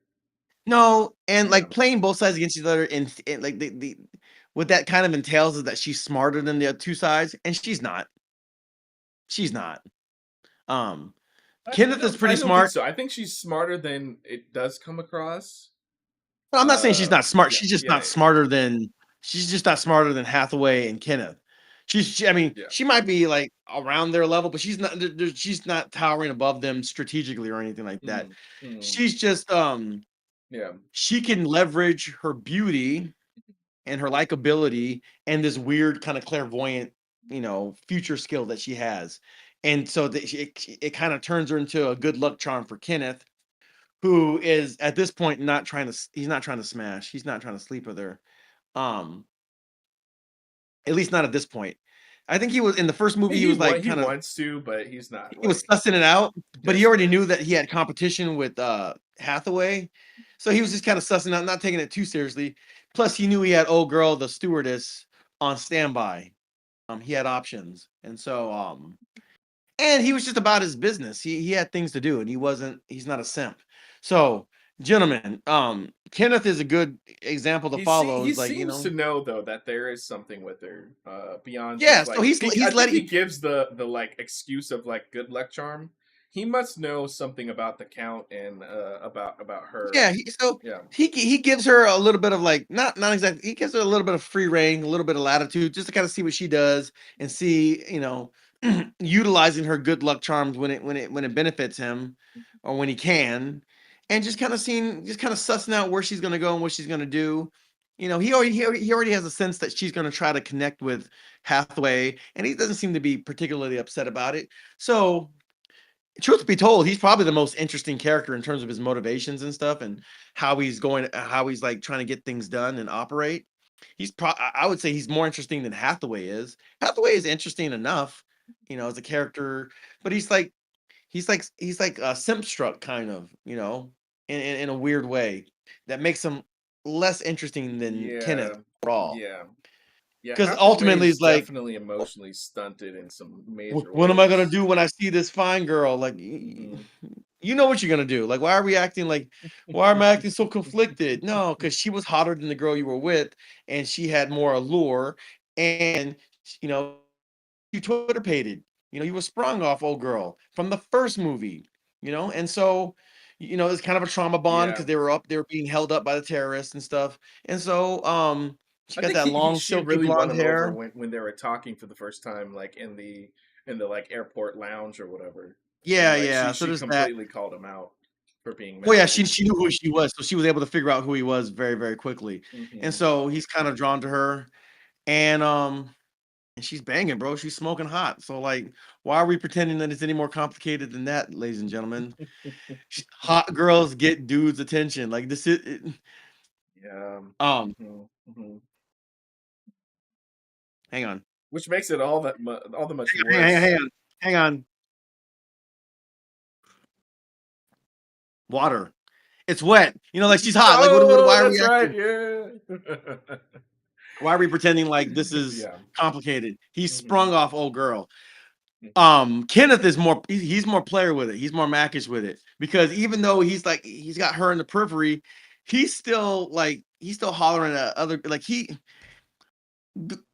don't be like Hathaway Noah. Be like Kenneth. Like be like just like he's looking sharp. He's like handling his business. He's leader. He's about he's doing things. He's making moves. He's a way better character. I enjoy his character way better than He Hathaway, is not the bothered by namesake of the movie. both his ladies showing up meeting each other either. He was a little Old girl walked out disappointed, because she got but yeah.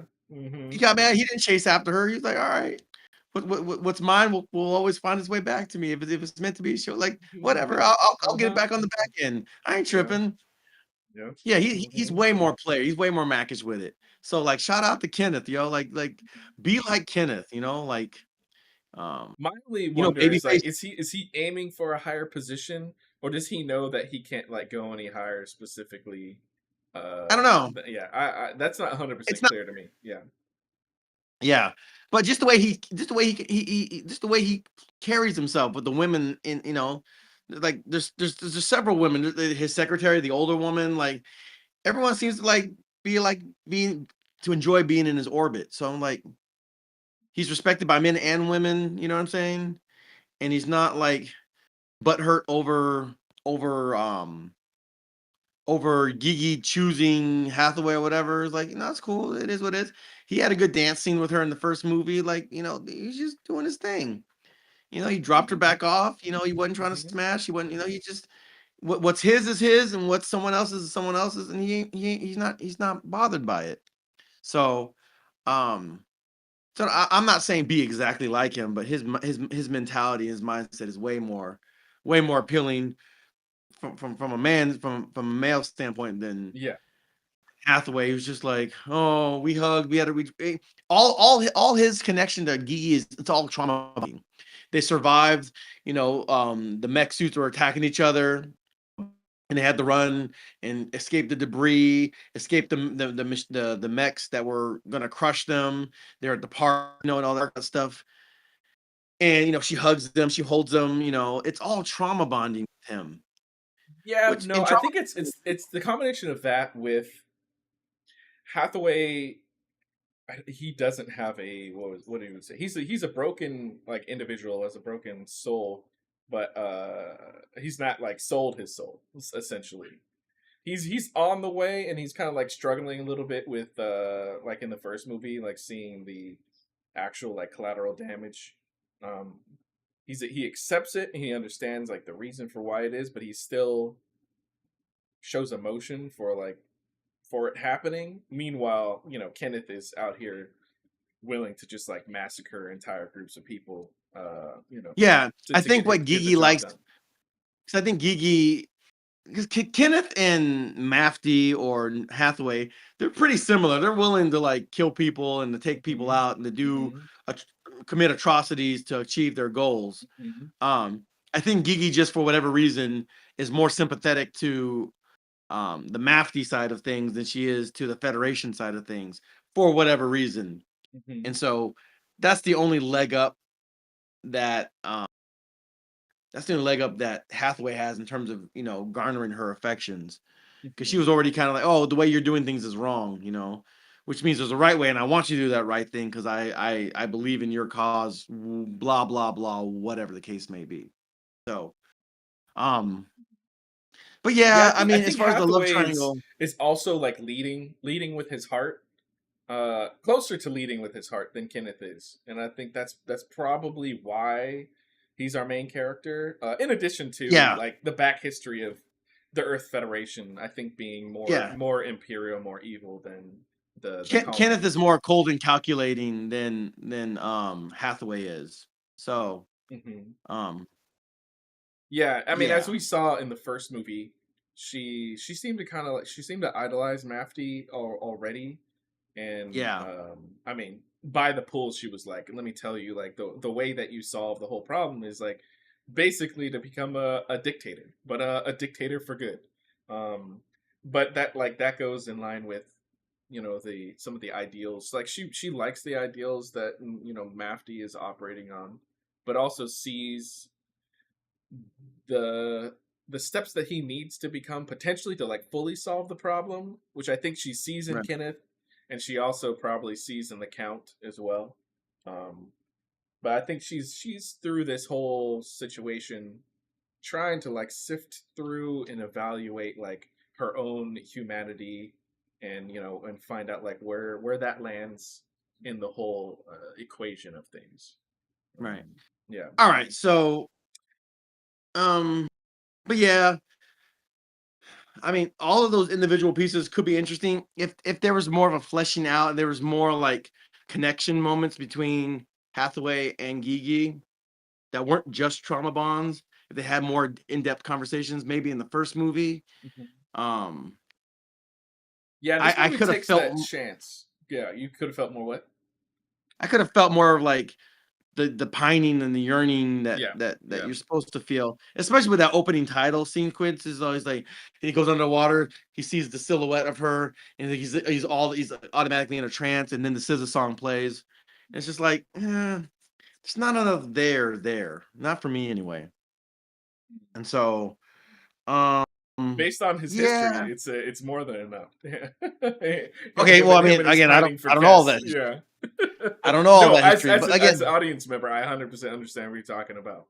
And yeah, yeah, that's what I'm saying. Like, this is the kind of movie that likes to uh likes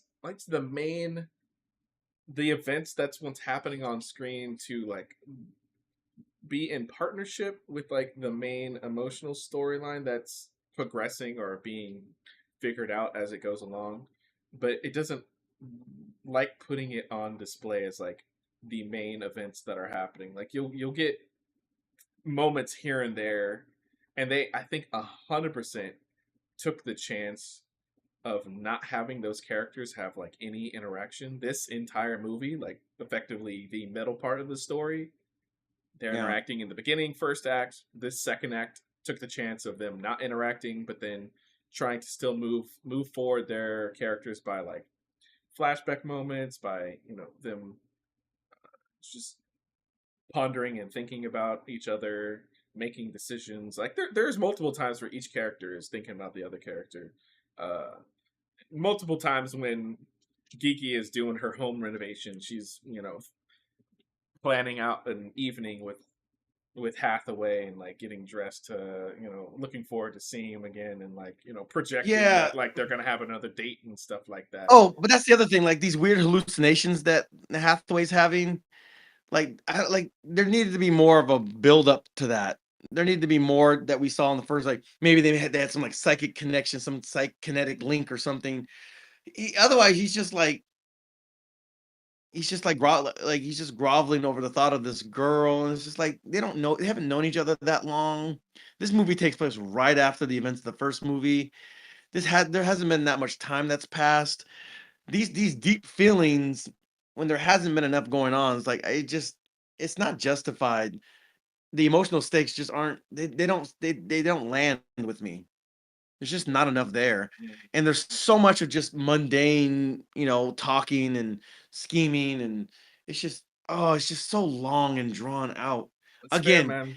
if Hmm. you watch this on streaming, watch it at least 1.25 speed, but preferably 1.5 speed, and just Hmm. kind of get through it, Yeah. because yeah, it's just a whole lot of like nothing, just talking and planning and strategizing and going somewhere, and something Hmm. happens, but not that much, because Hmm. everything's gonna happen in the third movie, you know. Hmm. Ugh. It's like they're preparing to like a raid on Comic Con, but then you never go to Comic Con, you know, or Yeah. the world, Yeah. or the world. What do you call it? Not World Health Organization, the United Nations. They're gonna go to this big conference. It's gonna happen, and then, but man, and when it happens, okay, they're gonna be waiting for us here. We're gonna be waiting for them there. We're gonna try to hit them off at the pass here, and did. They just kept talking about, all the things that might happen, and we need to strategize and get ready for this to happen. And then nothing, bro, nothing happens. They have one little skirmish at the end that ends in a stalemate or kind of a loss or whatever. So now the lane aim guy is going to be even more bitter and like more like he's going to be more like angsty and bitter because he lost twice. But who Yeah, he's gonna be super completely off the rails, and either he just straight up dies, or maybe he somehow gets redemption. he, he's just not that interesting of a character. He's He's just not. like He's not. he's just a bratty kid. Oh, I hate these adults. Like, oh God, please stop talking. Yeah, Oh, unfortunately, in the first Hathaway, Kenneth winds up saying that like he's a good test pilot, but not a great like fighter or whatever, and that completely stuck with me, and that's why like at the end of yeah, at the end of Hathaway, Hathaway just completely dog walked him in that fight in the middle of the night. And then yeah, somehow through his own, I guess, will and determination, he's better. Like I don't know, months later when this second one happens. And it surprised Hathaway, but yeah, he's definitely gonna get yeah. better again by the next one, and he's gonna do something This movie might have been ridiculous. more bearable if I went in knowing it was the second installment of a trilogy. Oh, okay, I yeah, didn't know that until afterwards. yeah, okay. But that doesn't make up for, I mean, it's still, again, it's just like the most boring parts of the Two Towers, and it's Without Batman without the Returns. Battle of Helm's Deep, that's like I don't know, like an hour Yeah, of the like I said, movie or something. there's a lot of exciting things that happen in the Two Towers, Yeah, yeah, but man, the most boring parts are the most boring of the slow parts, right? The plotting, the Riders of Rohan, and the arguing, and the bickering in the back, and the na na na na na na na na na na. Now, if you love the Lord of the Rings, I'm not. don't come for me, whatever. But like that trilogy, the weakest one, it's clearly the second one, Yeah, and no, everyone agrees. Yeah. it, I don't think it you're insulting anyone by saying that. There's gonna be a weakest, there's gonna be a strongest. Like that's just right. the This nature is of. like Mhm. this is the inversion of like the original Star Wars trilogy. Well, the first one's really strong. The second one is by clearly the strongest, and then the third one is like, they stick the landing, but like you know, Yeah. With this once you being rescue, yeah. Yeah. With this being Oh, essentially like yeah, act 2 of the story, it does feel like, I mean, understandably act 2 is the slowest most of the time, potentially even like towards the end, but like the middle and like the end of act 2 are pretty exciting. Even the like journey part of the story winds up being exciting. Yeah, they just chose for this to be overall slower, and it doesn't it has the like fight at the end and then a little bit at the beginning, but yeah, I get your frustration with how they just stretch even things out. as a slower second installment, slow doesn't have to mean boring and just like and just plotting. It's just like not PLOTTING, but like plotting, PLODDING. It's just like, Yeah. all right, now we're going here. We're gonna have a conversation about this, and now Yeah. we're going there, and now okay, man. When this conference and the Adelaide conference happened, man, a lot of stuff's gonna go down. Uh, and I kept waiting, like, oh, okay, so we're going to the conference, right? No, no, we're not doing that.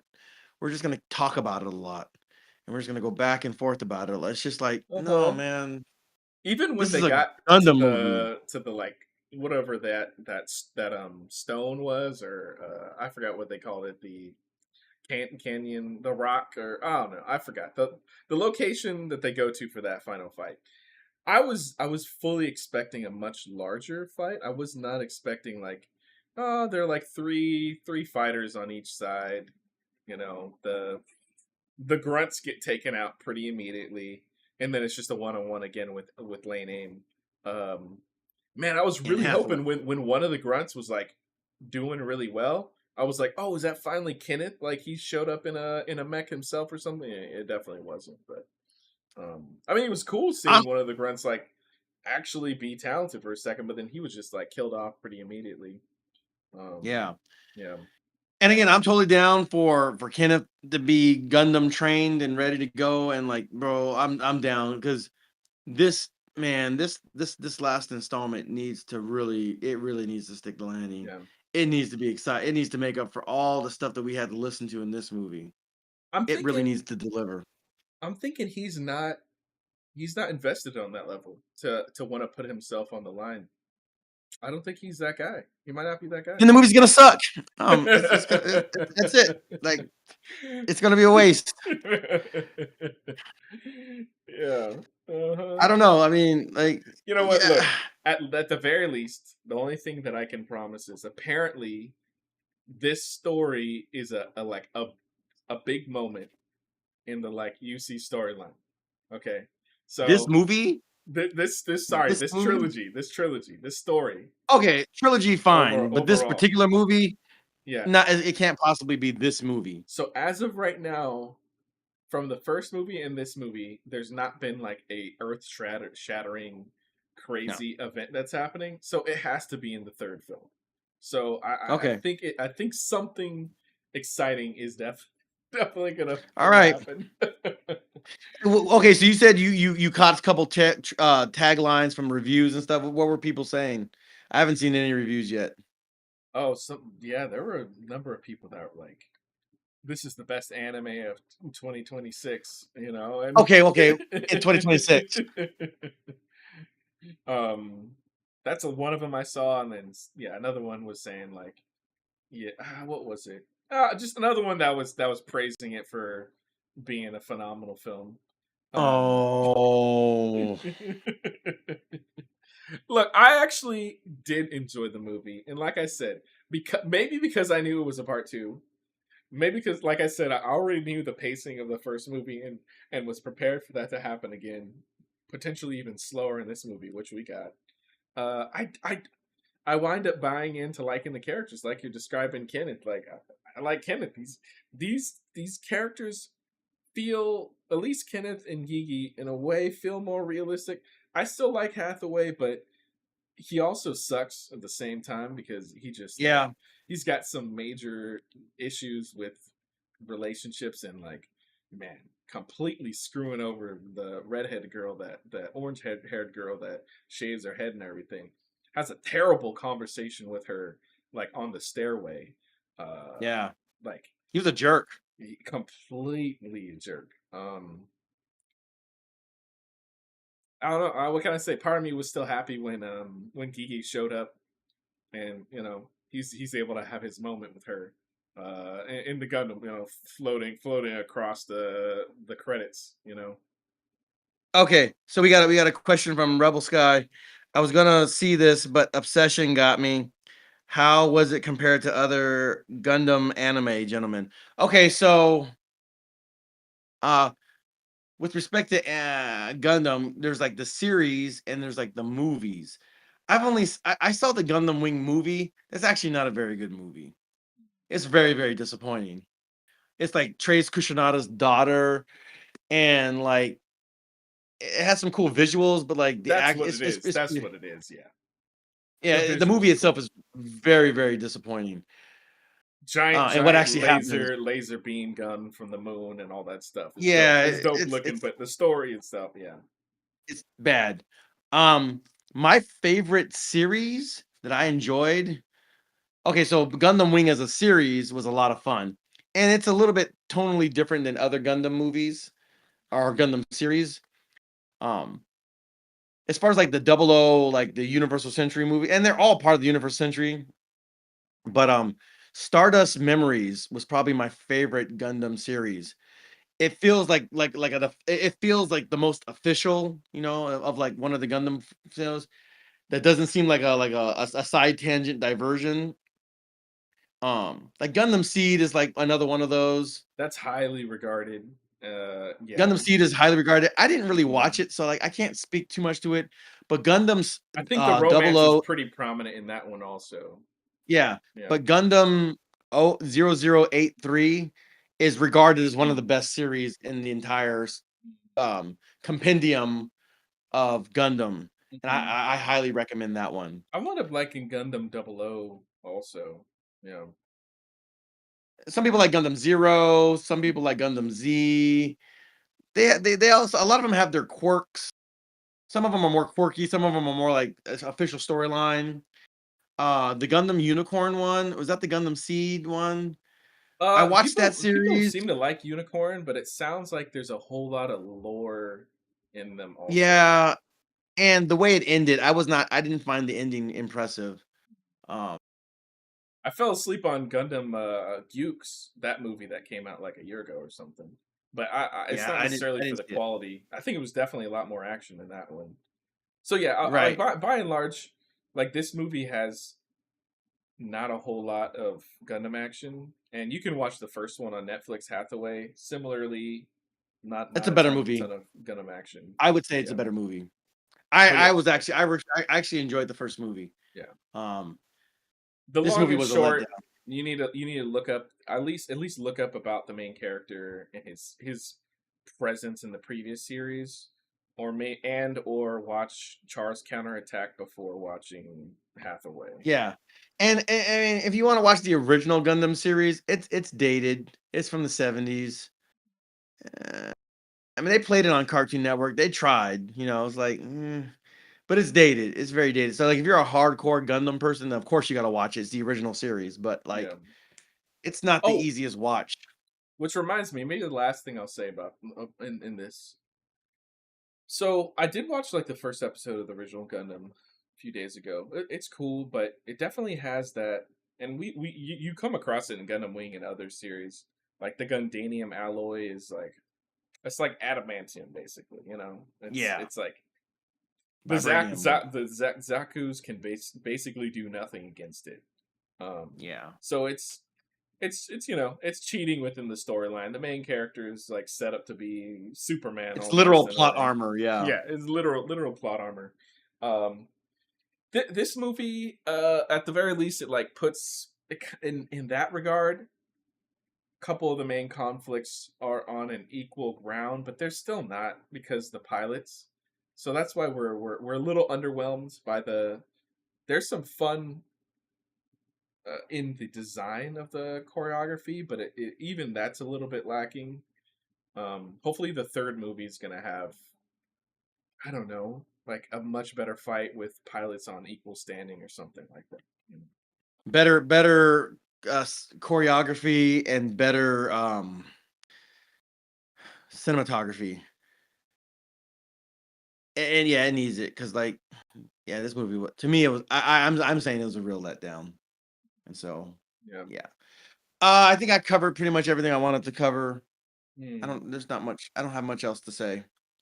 Mhm. I Yeah. think we've given this movie a fair treatment. Mhm. Uh, fairer than it gave us. Yeah.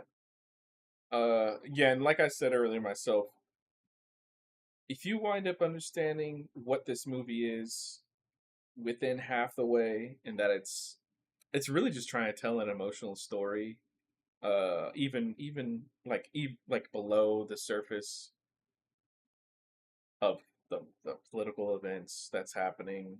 I mean, it's relatively in your face. Like the romance and the trilogy, the trio, the love triangle that's happening in here is Yeah. basically the core of the story, and the Yeah. conflict and the communications and dialogue and stuff is the dressing on top of it. Right. Okay. Let me. I want to read this comment. I liked it. I do dig Gundam series, but I'm liking Neon Genesis Evangelion on Amazon Prime a bit more. But I will. But I will with Gundam and Hathaway. The Devil wears a mobile suit soon. Yeah. Let's go. Nice. Nice. Yeah. Mhm. Yes, golf clap for that comment. Thank you, Rebel Sky. You made my evening. Um, Mhm. yeah, because every time you hear Hathaway, you're just thinking Anne Hathaway the whole time. It is what it is. You know, Um, this was written, I think, yeah, in like 88, 89. So it goes back a but while. It predates yeah, Anne Hathaway, but she's bro, there. So I cannot imagine reading the novel version of this. I can't imagine getting through that book. And then the Gundam went it's straight possible that forward it's not and super slashed with long. his sword. And the last Mm, chapter, like, oh, bro, I had to mm. wait for the last chapter just to read. And then they dashed toward each other, and the lightsabers clashed, and like, and then he stabbed. Oh god, bro, this has to be the worst book ever, bro. Yeah, yeah. I don't know if The there's movie been was an this English boring, localization. but Maybe it can you reads a lot more imagine exciting in Japanese.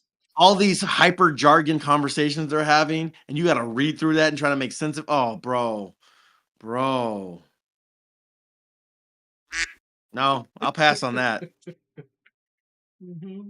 Pass on It's that. fair. It's fair. Yeah, But man, it was cool that you're watching Evangelion. yeah. Definitely has more exciting action. It goes to some places. Listen, Evangelion is a whole other bag of worms. Yep. Hmm. So it's a whole other thing in terms as far as like cerebral go like what the heck is going on. Listen, Hideaki Anno, the guy that created it, he didn't know what was going on. Like, and it's clear if you watch the original 26 episodes, it's a mess. And then you watch the OAVs that he tried to do to fix it again, it's a bigger mess. And then he makes these movies, and then the mess just keeps getting bigger. And then I highly recommend I you haven't watch. seen the fourth one yet. I still need to watch the fourth one. Listen, Don't say it. listen. I won't. Listen, there's a whole documentary on the making of that last movie, and you see, like, just he's like he has no idea. Like he's trying to find himself, and he's trying to and he's trying to find himself through Shinji, and he's trying to understand. He's trying to make this movie, and without explaining any of the details, in its own hyper convoluted, hyper philosophical. Is it Christianity? Is it Judaism? Is it Kabbalah? Is it science? Is it scientism? Is it techno spiritual? Is it transhuman? It's bro, it is all over the place with Evangelion. And yet people love this series. It's crazy. It's like the Evangelion is like the autistic cousin, art major cousin of Gundam. That's basically what Evangelion is. Um, Capable of some amazing things, but it may not always be the most coherent bro, but having to said everybody that, else. the final installment, without spoiling anything, it inexplicably sticks the landing. I'm still like, how the heck? Like, if you watch the documentary on the making of it, it's like the first cut of it, like his staff and the writers, everybody, his whole staff, production IG and everything, they're like, yeah, this I don't know, this doesn't work somehow. Um, which when you think about like how convoluted these movies are, how is it that this one doesn't work? How is it this one didn't come together? Like, have you seen the other movies? Like, okay, okay. Look, the Japanese mind boggles me. Don't even get me started. But like, he went away for like 6 weeks and like rewrote it and reconfigured it, and then like everybody was like, "Oh my gosh, you stuck landing." And like you watch it and it is a convoluted mess all the way through. Don't like they're all convoluted messes, and yet somehow, some way, that last movie inexplicably sticks the landing and makes the whole thing worthwhile. You're like, oh my gosh, Dang, you're inspiring me to watch it. I gotta watch it soon. I bro. gotta watch it. And it ends with the Utada Hikaru song, bro, Oh man. bro. Oh yeah. That there we go. That. Mm-hmm. Mm-hmm. Evangelion, Gallion, Gallion. Whatever. All But right. yeah, man, if you like Evangelion, man, shout out to you, man. I hope you enjoy it, man. Again, I'm not spoiling anything. You're in for the ride. Buckle up, man. Lock in because it's if you can come back on stream and explain it to us afterwards, God bless you, bro. Because I've watched video essays and they're like, yeah, bro, this is all over the place. Because Hideki Anno was all over the place. Bro, I wish I could have been in Japan after the original 26 episodes ran at the very beginning of like Web 1.0 web forums. Bro, they were out for his they were out for his life, bro. They were out for his neck. Bro, they let him have it, bro. He had all kinds of trauma bonds from just reading the forums in 1997 or 6 or whatever, bro.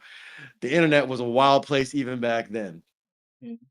All right, Gundam Hathaway, everybody. Gundam Hathaway, the sorcery of Nymph The Circe. sorcery of Circe, Bandit Lannister, whatever, bro. Um, is it Lannister? Is it Canister? Was it from Game of Lannister. Thrones? Lannister. Lannister, yeah. Dude, Cersei's one of it is the girls, impressive. right? Yeah. Mm-hmm. She She was the one that is. had to like for shame that she had to walk around naked through the town or whatever because something. I didn't watch Game of Thrones, so like all I know is winter was coming. I saw the one episode where it's the siege on the castle and they're all trying to climb up during the winter, and then there's some melodrama with some guy and some girl he likes. That's all I kind of remember. Cersei, yeah, Cersei is a great character. The actress Lena Headey, she played. I think she played the wife of Gerard Butler's character in 300 back in the Yeah, day. yeah. That's her. That's her. She does an incredible job. There's a fun Drake song called KMT, Kissing My Teeth, and he has Gigs, who's a British rapper, and he uses it's a slang for crack rock cocaine. It's like whipping that. He's like whipping that white girl, cooking that Cersei, And so like, that's just what I think of when I think of that name. That's what I was Mhm. thinking of when I was watching this movie, like the fairy goblin of Cersei, Yeah. magical fairy. Uh huh. Yeah. Anyway, all right. I'm good. I'm just rambling. All right. Yeah. Yeah. Yeah. Same here. I don't want All to right. So spoil anymore either. So you um guys. you can meme the hell out of this Gundam Inner Hathaway Stellar. Yo, Max. All right. Well, hey, Genobi Genobi one. What's good? 121. Welcome in. Genobi. Yeah. Another great one. Gundam Thank you. Hathaway. Thank you. Hathaway. Hathaway. Hathaway. Hathaway. All right. Well, if there's nothing, if you have no other commentary, Josiah, are you good? I'm good. Yeah, Rebel says All right. he's with us also. They had watched the Oh, Convoluted as I'm Hell, but with I love you. the I've watched it animation before. as an It's artist convoluted myself. as Yeah. hell, but I love the animation as an artist myself. Hey man, shout out to the artists. Um, yeah. You just kind of enjoy the convolutedness of it all. You're just Mm, kind of along for the ride. You're mhm. not expecting to understand it all because I don't think Hideki Anno understood it all Yeah. he made it. And so he's just as confused as the rest of us, and it's Uh-huh. okay, The art okay. was incredible, Oh and yeah. it is a pioneer of its own fan service as well Yep. that we get across the mecha animes, There you including go. Hathaway. Yeah. So. Yes. All Mhm. right. Well, ladies and gentlemen, that has been our review of man. What is this movie called? Hang on. I the whole ladies and gentlemen, that has been our review of Mobile Suit Gundam Hathaway, the Sorcery of Nymph Circe. Please, if you have not done so already, like, subscribe, and hit that notification bell so that you can be notified for all of our future upcoming live stream movie reviews. I'm Austin. I'm Josiah. We are the Super Cinema Bros. God bless you guys. What do we have next week? What's going on next week? We got Was that the? Mandalorian and Grogu, a There we film that go. is splitting everybody out there. Apparently, we'll see. Yeah, We'll see. We'll talk about it. Check it out. Join us next Monday to talk about it. And I think the yeah. week I've actually after been looking forward to this we're one. checking out a like Time in Water, a documentary. Most Some likely. some somebody that's We'll we'll some Icelandic we'll talk about movie. it. Something like that. Yeah, we'll talk about it. The Uh, chances that the makers of this documentary from Iceland are related to Bjork are probably greater than zero. Um, for whatever that's worth. Come at me in the comments if you want, but I'm just saying. Um, but yeah. Rebels saying back in his day they called it Japanimation. Oh Prefers it yeah, versus yeah. anime. Mm. We can bring that back. I'm not mad. Japanimation, like, uh, yeah, it's probably not going to replace anime. Let's just be totally honest. It's not going to replace it, but I'm not mad at it. And I do remember that there was a time where that was a thing. So, um, shout out to the college anime clubs in the 80s and early to mid 90s. They were holding it down before it reached pop culture Oh yeah, fever pitch. yeah. I mean, if you told them how big anime was going to be, and this movie is not going to gross a whole lot in America because people don't know about Gundam like that. But anime as a whole, I mean, imagine telling folks at the community theater playing a showing of Akira that in 30 years, you're going to be able to stream all the anime you want to your heart's content 24/7, 366 on a leap year. And it's going to be more popular than American animation. Like if you told me that in high school, I just would have I would have, Mhm. It would have been unbelievable. Yeah, we were definitely being made fun of yeah, for liking anime. Um, yeah. So I didn't care. I selected anyways. oh yeah, Uh, I was 10 toes deep in anime mhm, during the 90s. So for sure. yeah. So So yeah, I'm gonna make a we're gonna final check out. statement about Hathaway. Gigi, also known as Gigi in this movie, 110% is going to be a way better character than Sydney Sweeney's character in the live action. Just gotta say it. Just gotta say it. Okay, so quick tangent. I watched there's a guy Fung Brothers. He's a Chinese guy, his YouTube channel. And I didn't watch the whole video, but he was saying, like, listen, if you watch a Gundam movie, they're not portraying Japanese characters more often than not. They're portraying like European white looking characters. So to get mad about it when they do it in live action is kind of hypocritical. It's kind of, you're lacking all self-awareness. Again, do I want to see Sydney Sweeney? Is she my first choice for a Gundam movie or a movie in general? Not necessarily. I mean, depending on the movie, she might be a good. I'm not trying to I'm not trying to flame I her or mean, anything, we but I'm gotta be just. honest. Based on this movie, especially, Japanese people like their white girls. So like, Oh, it's bro, understood. without question, bro. Shrines that have been built in dudes' bedrooms. Like it's yeah, yeah, we'll dispense with Yeah. yeah, but ultimately, I don't care if it's all Japanese cast or an all American cast. I understand the casting because, like, again, they're portraying European white folks in these Gundam movies. You know what I'm saying? Noah Hathaway, that's not a Japanese name. That's a white person's Yeah. name. Yeah. So Although he like, did say he was of Japanese descent, and she's like, "Oh, I can see that," or something like that.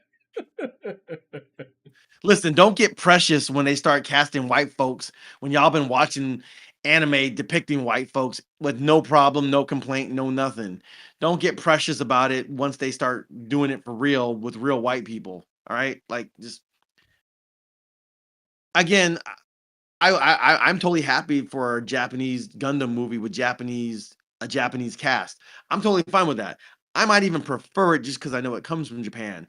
But the reality is they're depicting white people. So that's fine. Like if they're gonna make a movie about it, if they're being true to the source material, whatever source that they're sourcing from, it's probably gonna be a lot of white folks. And like to get Nope. mad about Yeah. that or to call it whitewashing, it's like, no, it doesn't Yeah. fit in this case. They'll Ghost in definitely the have Shell, Japanese different story. actors. I think 100%. Even Pacific Rim had a Japanese actress in it. So Sure. yeah. Like Ghost in the Shell, like, okay, Scarlett Johansson doesn't really fit that character. So like the criticisms are fair. To a degree. To a degree. And Japanese people didn't seem to have much of a problem with it. I mean, it did fairly well in the box office in Japan. Didn't do very well in America because most people don't know about Ghost in the Shell in America. Man, I But think if had they not made her a formerly Japanese character that like lost her life and was put into a non-Japanese body, that is that they what they may have, did? that's what they did. They may have not gotten that backlash as hard. Okay. Whatever. I mean, there's Yeah. there's way more things about that movie that yeah, that there's way bigger problems than that plot point. Anyway, let's Yeah. see. I wrote a treatment and did some shots for my own spin. I call it Akira Returns. Oh, interesting. Sweet. I feel you on the casting. My only gripe was Scar Joe for Ghost in the Shell. Should have been Maggie Q. Ooh, Maggie Q. Um, wait, Maggie Q. Where do I know Maggie Q from? Hang on. I just gotta look. I just gotta see the face. Hang on. Before we get off this. Was she Nikita? She might have been Nikita. Maybe Maggie Q. Oh yeah, yeah. She's like half white, half Chinese. Yeah, that probably would have been. Um, is she as good an actress as Scarlett Johansson? I don't know. Do you need to be for that kind of movie? I don't know. These are debatable things. But yeah, she probably would have been a better fit tonally. But in any event, yeah, we're gonna get a Gundam movie, so we'll see how our Gundam is it a series or a movie? Is it It's a Netflix? movie. I think it's a Legendary Pictures movie, which may never get off the ground. We'll see because they've had We'll see. Naruto for like 7 or 8 years and they've not gotten that off the ground. Yeah, and I like think the Shang-Chi director is still supposed to direct it at some point, but yeah, we'll see. yeah, and the development hell for a live action Akira and how many hands it's switched over. Man, The production hell, development hell of that is legendary.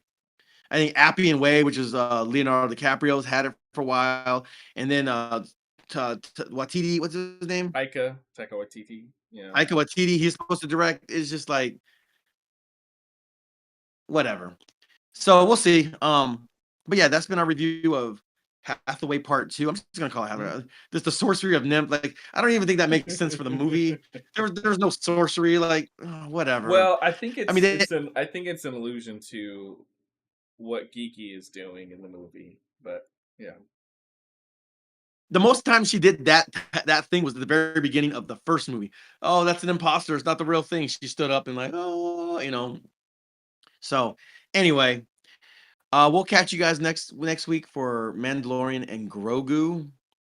And until Mhm. then, y'all have a wonderful week. May the Lord bless Yeah. and keep you. May his light shine upon you. May he give you his signing out. Cut it off early, guys. Sorry. See you guys later. Have a good one.